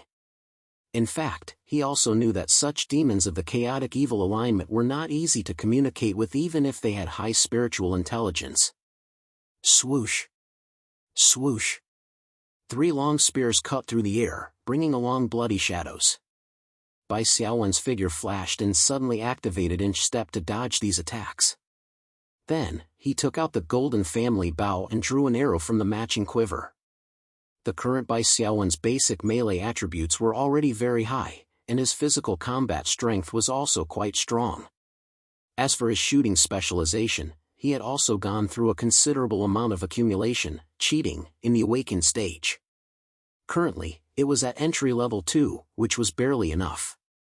Swoosh! The arrow was wrapped in true inner force, and it let out a soul-shaking whistle. One of the demonized hunters held the arrow in his hand and immediately screamed, his health value quickly dropping to 0. After all, it was a dark gold bow with level 4 spiritual energy amplification. It could increase the damage of Bai Xiaowen's true inner force by 40%. In addition, Bai Xiaowen's true inner force had a super high priority. The demonized hunter's spiritual energy defense was not effective at all, and it was directly penetrated and killed. A slightly transparent soul quickly floated out of the dead demonized hunter's corpse and quickly rose into the air. However, halfway through its ascent, the transparent soul seemed to be pulled by an invisible hand and abruptly entered Bai Xiaowen's body. To be exact, it was sucked into the Grim Reaper's face mask that Bai Xiaowen was wearing. It should be noted that only Bai Xiaowen or someone with the corresponding ability could see the scene of his soul being sucked away. Bai Xiaowen was a little surprised, but thinking about it, Death's visage, Black Soul Stone, had never disappointed him. It was best at snatching souls. This way, the demons that died in Bai Xiaowen's hands would not be reborn so easily, right? Bai Xiaowen did not know whether this was a good thing or a bad thing. Actually, it did not matter to him that the demons were reborn. After all, he did not have the ambition to wipe out all the evil in the world. Moreover, if news of him absorbing the souls of demons were to leak out, it might disturb the powerful existences in the Dark Age plane. Of course, it was still good to have the soul essence in his pocket. The other demonized hunters did not know about this. This made them fearless and continued to pounce forward. Bai Xiaowen continued to use inch step to dodge and then shot continuously with his golden bow. After the first arrow, the demonized hunters had a certain level of defense. Bai Xiaowen's shots would occasionally miss or be blocked. He could not help but sigh. After all, he was not an evolver of the shooting system.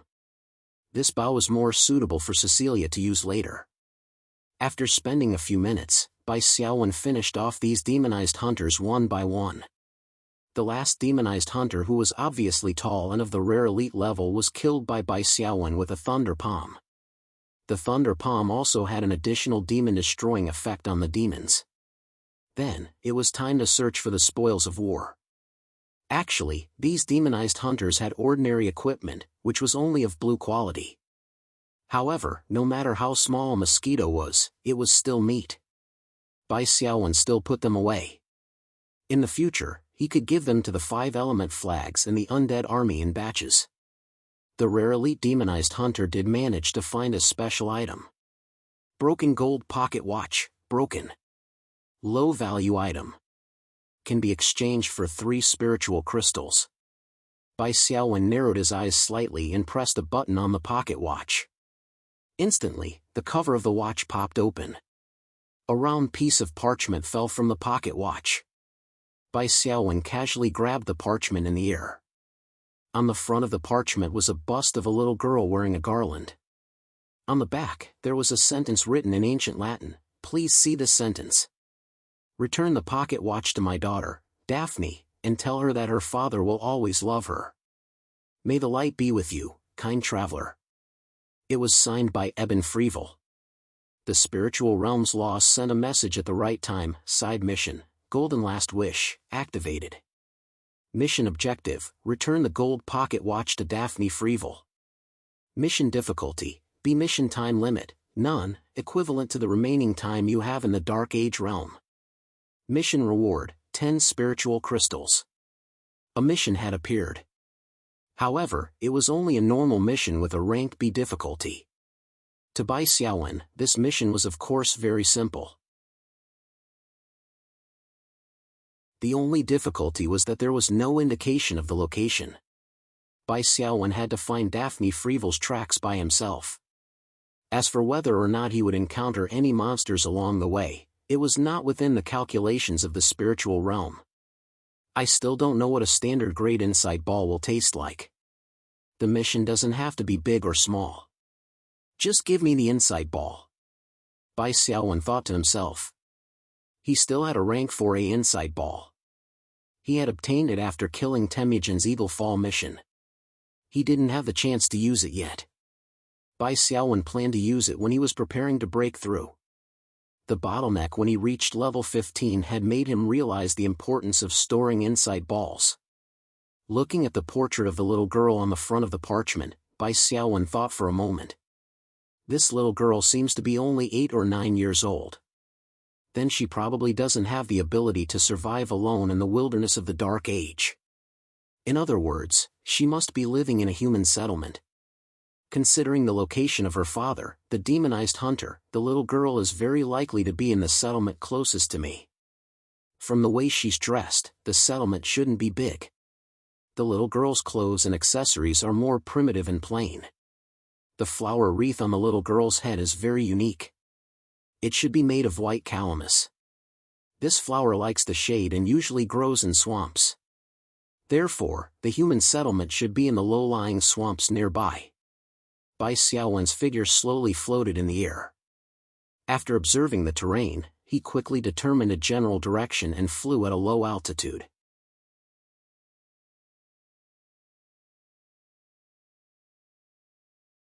Chapter 1693.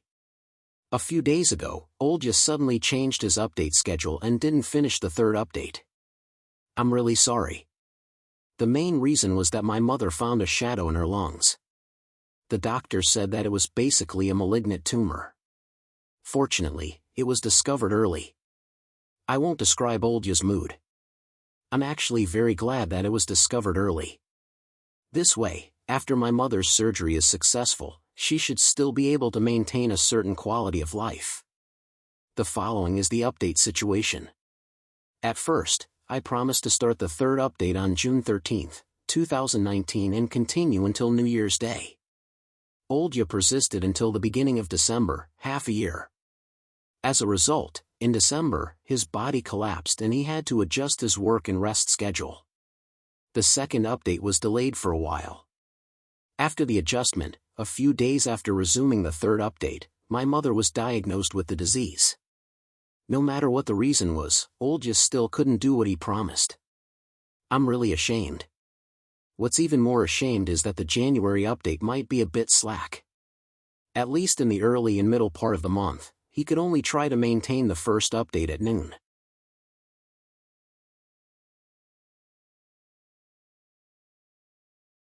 Chapter 1694. Compared to Bai Xiaowen, the exploration of the three heavenly kings, including Sid Delafa, was much more daring. It could be described in 4 words: sweep all away. Wherever they went, not even a blade of grass grew. Whether it was the undead, demons, or small demons, they all got rid of them. As for the corpses of the monsters, they were used to transform them into undead combat power. Sig Delafa collected resentment and dark energy to create ghosts, Butcher used the corpses of powerful monsters to create stitched monsters, and the rest were resurrected by Abaddon into bone soldiers. The cooperation of the three heavenly kings was quite good. They all felt that the world had become more beautiful without Vladimir. There were relatively few monsters nearby. After a day of sweeping, the three heavenly kings had less than 100 subordinates. Most of them were ordinary bone soldiers. In fact, this was because of the characteristics of the demon creatures. The demon race of the chaotic evil alignment often wandered randomly in the wilderness, unlike other races that usually formed a gathering point. Of course, this didn't mean that the demon race was necessarily scattered. Under the Iron Rule, they would also gather together. Although there were few gathering points, it didn't mean that there were none. There are a lot of demon auras in front. It should be a gathering point. Sig Delafa's perception was very sharp. The three heavenly kings quietly came near the gathering point. It was an abandoned village. They could see imps coming in and out. From time to time, imps would quarrel and fight with sticks, and the other demons wouldn't come to stop them. How do we divide? Abaddon's question was concise. Same old rules. Abaddon will attack from the front. I will be responsible for cleaning up the elites. Sir Paji will block the road and not let any demons escape. After killing them, we will divide the spoils according to the rules set by Master before. Abaddon nodded slightly. His spiritual power suddenly became violent. He raised his hand, and black gas condensed in his hand. A giant lance appeared. At the same time, black fog rose from under his legs. An elephant-like skeletal warhorse appeared at the same time. Abaddon, who was riding the skeletal warhorse, was more than 5 meters tall. With his full body armor, he was like a moving steel fortress. He urged the skeletal warhorse and rushed to the abandoned village. On both sides of the broken road at the entrance of the village, the imps that rushed over were trampled into meat paste by the skeletal warhorse before they could even reach the belly of Abaddon's horse. A few lucky imps managed to dodge the stomp, but they were smashed to death by Abaddon's giant lance. That's right, the giant lance was useless against these imps. Smashing was more reliable. After the imp died, there was a flash of black light. The imp priest hiding in the village tried to cast resurrection. However, the broken limbs obviously didn't meet the conditions for resurrection. The body of the imp on the ground only moved slightly, and then it died for the second time due to its heavy injuries. Abaddon waved his lance, and dozens of bone race slaves followed behind him. Like infantry behind a tank, they formed a line and advanced towards the abandoned village, methodically finishing off the imps on the ground. Soon, the middle-grade demons of the abandoned village appeared. 3 ugly demons with dark green bodies and bulging eyes appeared. Their appearance was a bit like enlarged toads that stood up. These 3 ugly demons had an interesting name. They were called crippled demons. In fact, they liked to cripple their enemies. The poison sacs and poisonous gas on the surface of their bodies could poison their enemies. The poison balls they spat out also had the same function. The 3 crippled demons had a certain level of intelligence. They waved their weapons from afar, supervising the charge of the imps and exhausting Abaddon's strength. Obviously, they also saw that Abaddon was not to be trifled with. Abaddon didn't even look at the 3 crippled demons. He directly rushed into the village, and soon a large group of imps gathered around him. Abaddon's lance suddenly stabbed into the ground, and violent spiritual power surged into the ground under his feet. Large-scale blasphemy. The imps screamed and died one by one. A few imp priests tried to show their existence, but their throats were directly slit. Behind them, a few black shadows slowly faded and disappeared. They were the vengeful spirit soldiers developed by Sigdelifa. Sigdelifa himself pounced on the 3 crippled demons. He raised his spiritual lance high and stabbed 2 of them to death. At the same time, he flapped his pale wings and dodged the sputtering venom. In fact, even if some venom splashed, it was not a big deal. However, it was better to dodge it. Otherwise, in a small village like this, Sigdelifa was injured. It would be embarrassing for Bai Xiaowen if word got out. After Sigdelifa stabbed the 3rd crippled demon to death, he created another 3 normal-grade vengeful spirits. Stupid undead, how dare you step into the territory of the great Lord Kaki? I will burn you to ashes in the fire of hell. After a long series of handsome and Shinibu lines, the demon leader of the abandoned village officially appeared. This was a Shivara with a fat body like a gorilla with bat wings. He also held a long sword burning with green flames in his hand. He was 3 meters tall and had a powerful aura. However, after Shivara Kaki saw Abaddon and Sigdelifa at close range, his powerful aura quickly withered. He abandoned the group of imps and turned around to leave. His small bat wings flapped nimbly. Sigdelifa's eyes lit up. Finally, she flapped her wings and accelerated to stop Shivara Kaki. Undead, you are too much, Kaki said angrily. I'm not afraid of you. Indeed, Kaki was a level 17 high-grade leader, while Sigdelifa was only a level 15 middle-grade lord. The difference in strength between the two was not too big. However, the 2 of them fought head-on in the air. In just a few seconds, Sigdelifa completed a decisive blow and pierced through Kaki's abdomen, heavily injuring him and causing him to fall from the sky. Abaddon's eyes under the mask glanced at him and didn't say anything. Sigdelifa was indeed the strongest among the 4 heavenly kings. Her combat experience and combat expertise were much stronger than the other 3 heavenly kings. This was something that couldn't be envied. Sigdelifa pursued and killed Shivara Kaki quickly. She extracted the chaos, dark energy, and resentment in his body and turned them into 2 elite ghosts. As soon as Kaki died, the imps in the abandoned village immediately scattered. Butcher, who was lying in ambush outside, brought 2 newly created stitched monsters to intercept them. In the end, a small group of imps, led by a bearded imp priest, surrendered to Sigdelifa.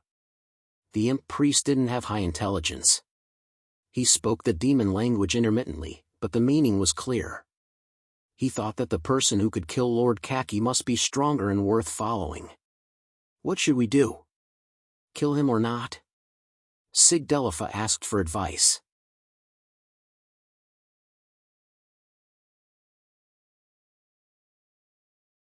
Chapter 1695. After a few hours of flying at a low altitude and walking close to the ground, Bai Xiaowen finally saw a human settlement near a black swamp. This settlement had a complete set of defensive facilities. There were tall wooden walls and wooden bunkers for archers to hide in. There were 2 sharp wooden pillars at the entrance that pierced through the corpses of 2 Shivaras, probably to warn the other demons. Of course, this method was more comforting to the humans and had 0 warning to the demons. Such a wall could be used in a war between mortals, but in the evolutionary plane, in a war with the demons, its defensive capabilities were close to 0. The fact that this human settlement could last until now without being destroyed by the demons was probably as the intelligence said. The demons would not take the initiative to unite and exterminate humans. They had the idea of keeping humans in captivity for fun. Of course, the settlement itself had to have a certain number of experts. Their main mission was to guard against the scattered demons that wandered over. In front of the entrance of the settlement, there were 2 guards holding spears. After observing for a moment, Bai Xiaowen could tell that the 2 guards were both elite rank. Stop! One of the guards sized up Bai Xiaowen and said, "Who are you? I've never seen you before." The other guard said, "Look at this young man's black hair and pupils. He looks like a member of the Kata tribe from the east." The first guard shook his head. "Kata tribe? Impossible. This is the darkest hell on the continent, the place ruled by the King of Calamities. Every month, there are people trying to cross the King of Calamities blockade and escape to the east. Why would anyone be willing to come here?" The two guards spoke in ancient Latin. Bai Xiaowen did not lie to these guards. He took out the broken gold pocket watch and said, "I'm a traveler from afar. This is something I obtained after killing the demons. The clues inside lead to a little girl called Daphne Freeville. May I ask if you know her?" The two guards were still wary of him, but after seeing that Bai Xiaowen had no intention of approaching, they were still willing to help him recall. "Freeville? This surname is familiar, but we've never heard of the little girl's name before." "Really?" Bai Xiaowen frowned. He believed in his own judgment. "Of course, there aren't many people in Wutu town to begin with. We've already lived here for more than 10 years, so we know everyone here very well." The guard replied. Bai Xiaowen could tell that the guard was not lying. He closed his eyes and reconsidered his previous deduction. The super brain was really useful. Bai Xiaowen's mind flashed, and he suddenly found the part that he had missed before. Time. Who knew how long it had been since Eben Freeville had been corrupted into a demonized hunter? Maybe a year or two, maybe a decade or two. It was highly probable that Daphne Freeville had grown up, and was no longer the little girl in the portrait. Now that she had the ability to live on her own, the chances of her remaining in Wutu town had decreased. For example, marrying outside the city, or as the guard said, passing through the blockade of the King of Calamities and escaping to the east. Bai Xiaowen opened the mechanism of his golden pocket watch and took out the portrait with the words written on it. He handed it to the guard and said, "Please help me take a look, this little girl, stop, don't move." The two guards were very cautious. Seeing that Bai Xiaowen was about to move forward, they immediately stopped him and raised their spears. Bai Xiaowen shook his head. He was in a hurry, so he couldn't waste time with these guards. Since the two of them didn't want to believe him, he could only use force. Using deterrence, the two guards immediately froze. Bai Xiaowen said, "If I had any ill intentions, you wouldn't have a chance. Or do you still suspect that I'm a demon? Put away your witchcraft, traveler." Suddenly, a slightly old voice sounded, and an old man covered in armor walked over. This old man's hair was slightly black, but his sideburns were pure white. He had a black beard, but he was in good spirits. From the aura of his spirit energy, he should be a high-ranked leader. Bai Xiaowen put away deterrence. "If you want to find someone, I think I can help you," the old man said calmly. The old man said calmly, "My name is Helbart, the guard instructor of Wutu town. I've been here since the establishment of this refuge. I know much more than these two young men." Bai Xiaowen handed the broken golden pocket watch to Helbart. Unexpectedly, Helbart's eyes widened when he saw the pocket watch. He didn't seem to believe it. He took the pocket watch and looked at it carefully. He stroked the metal patterns on it and sighed, "I already know who left this behind. Captain Ibeen, it seems like you met him." Bai Xiaowen emphasized, "It's it." Helbart nodded, "You're right." He opened the mechanism and looked at Daphne Freeville's portrait carefully. He revealed a nostalgic smile, "This is Daphne when she was young. Time really flies." Bai Xiaowen asked, "Is Daphne Freeville in this town?" Helbart nodded, "Yes, but she doesn't go by that name anymore. She has become a witch, a student of the prophet, Erasmus the Great Sage." "Prophet, Erasmus the Great Sage?" Hearing this, Bai Xiaowen was puzzled, but he didn't show any abnormalities. It seemed to be similar to his role in the Black Tide Plain. Helbart continued, "Erasmus the Great Sage gave her a new name, Kellowan. Now, there is no little Daphne, only Witch Kellowan. Ever since Erasmus the Great Sage passed away, Witch Kellowan is the last prophet on this continent." The two guards were shocked. Bai Xiaowen's heart skipped a beat because he had received a notification that the mission had been updated. The golden pocket watch that was supposed to be given to Daphne Freeville was now given to Witch Kellowan. In other words, this old man was not lying to him. He was telling the truth. Helbart said, "Young man, thank you for bringing this pocket watch back. I will return it to Witch Kellowan." Bai Xiaowen said, "Can I enter Wutong Town? I want to give it to her personally." "You actually doubt a noble person?" The two guards were a little angry. Helbart was calm and nodded slightly. "You don't know me, so you don't believe me. This is reasonable. I can ask Witch Kellowan to come out and meet you at the gate. You still can't enter the town."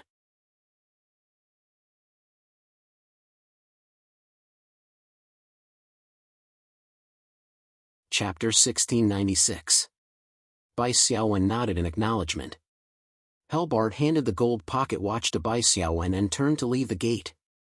Bai Xiaowen stared at the old man's back, deep in thought. If it was just a notification, it would have been enough to send one of the guards over. However, since Helbart had personally gone over, it meant that Witch Kellowan held a very high position in Wutu Town. She was like a spiritual leader. "Why are you so wary of outsiders?" Bai Xiaowen said, "I feel that through this pocket watch, you can already rule out my suspicions. I'm not a demon." The two guards seemed to be somewhat dissatisfied with Bai Xiaowen. However, due to Bai Xiaowen's high charm, they did not refuse to interact with him. A few years ago, on the opposite side of the Black Swamp, there was a city called Kezco, one of the guards said slowly. Kezco City was the last human paradise in the Black Swamp. However, in one night, it sank into the ground. Almost no one could escape. There were warriors who tried to go to Kezco but found that it was like a maze. There was no way to go deeper. The other guard said, "From then on, Kezco became the Forgotten City." Bai Xiaowen said, "None of the residents of the Forgotten City escaped?" "It is said that there were a few survivors who escaped. As for the reason why Kezco sank, there were all kinds of rumors. Currently, the most accepted theory is that a very, very powerful demon king had sneaked into the city. It was this demon king who cast a terrifying spell and turned Kezco into the Forgotten City." Bai Xiaowen finally understood why the guards were so wary of travelers. "What's the background of this demon king?" Bai Xiaowen asked. The guard glanced at Bai Xiaowen. "You know the 7 demon kings of hell, right?" Bai Xiaowen replied, "I've heard of them." He knew about the 7 demon kings in the game Diablo, but they were probably different from the 7 demon kings in the Dark Age dimension. The guard said, "The demon king who destroyed Kezco was called Rosher. This was a very special devil king. He liked to transform into a human and roam the darkness continent, observing humans. He was temperamental, but regardless of whether he was happy or angry, the human gathering points that he observed would inevitably be destroyed by him. Kuzco City is just one of them." Another guard added, "Demon King Rosher is still too terrifying. People like to call him by his nickname, the Thinker." Thinker. Bai Xiaowen noticed that the guards used the pronoun he. This meant that the guards had already regarded Demon King Rosher as a godlike existence. And the nickname Thinker was proof of Demon King Rosher's high intelligence. However, Bai Xiaowen asked, "Why are you so familiar with the Demon King? Where did his name, his information, and his nickname come from?" Bai Xiaowen did not believe that these people had seen the Thinker. The guard said, "You don't know? Some humans believe in the Demon King and worship them as gods. That's why the ancient god cult was created. All the rumors about the Demon King came from the ancient god cult. Don't the Kata people have the ancient god cult or a similar cult branch?" Bai Xiaowen shook his head. He felt that the humans who believed in the Demon King in the Dark Age were probably patients with Stockholm Syndrome. Actually, this was quite normal. After chatting with the two guards for a while, Bai Xiaowen also obtained some information about the other Demon Kings. For example, Demon King Isman, who was known as the Silver King, was the Demon King who liked to organize armies, start wars, and enjoy the fun of war the most. The territory under his control was a paradise for a few demons who yearned for order. Of course, it was also the most miserable hell for humans. It was worth mentioning that the Black Swamp and Wutu Town were all under the influence of the Silver King. In addition, there was also Demon King Nibras, who was known as the Tyrant. Legend said that he ate 200 cows a day, and his appetite for food could never be satisfied. In the teachings of the ancient god cult, the Silver King Isman, the Thinker Rosher, and the Tyrant Nibras were known as the three supreme ancient gods. Humans who did not believe in the teachings of the ancient god cult naturally treated these three as the strongest demon kings. Other than the three supreme demon kings, there were 4 other demon kings. Their strength might not be as strong as the supreme demon king, but the suffering they caused to humans was no less, or even more. Bai Xiaowen chatted with the guard for a while.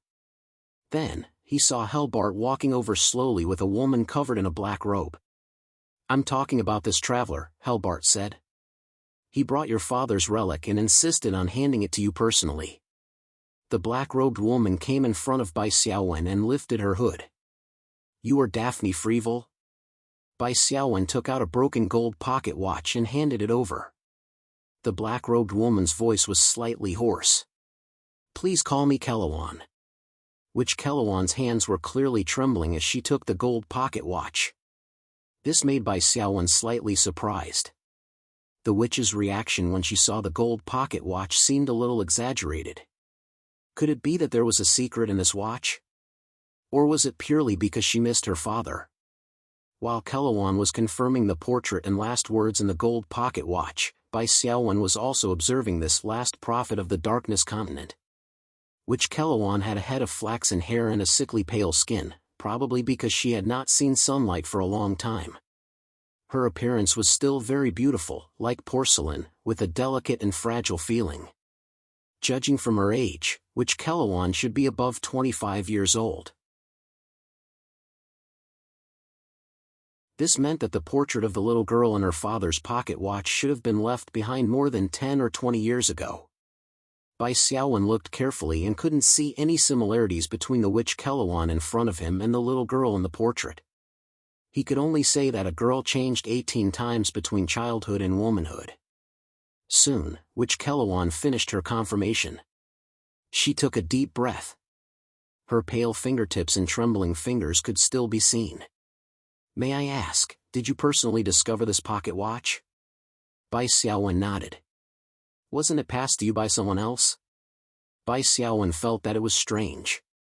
Witch Kelawon was taking this matter too seriously. However, he still nodded and said, "I found this from a group of demon hunters' corpses. Unfortunately, I think one of the demonized hunters should be your father." Witch Kelawon suddenly took a step back, lifted her skirt, and knelt down in front of Bai Xiaowen. Bai Xiaowen was momentarily stunned. Was there a need for such a grand gesture? However, Kelawon's next words made Bai Xiaowen even more stunned. "This land of suffering welcomes your arrival, great savior. You're tuning into the Mythic Realms YouTube channel. Don't forget to subscribe and join us on this journey to catch the most captivating stories.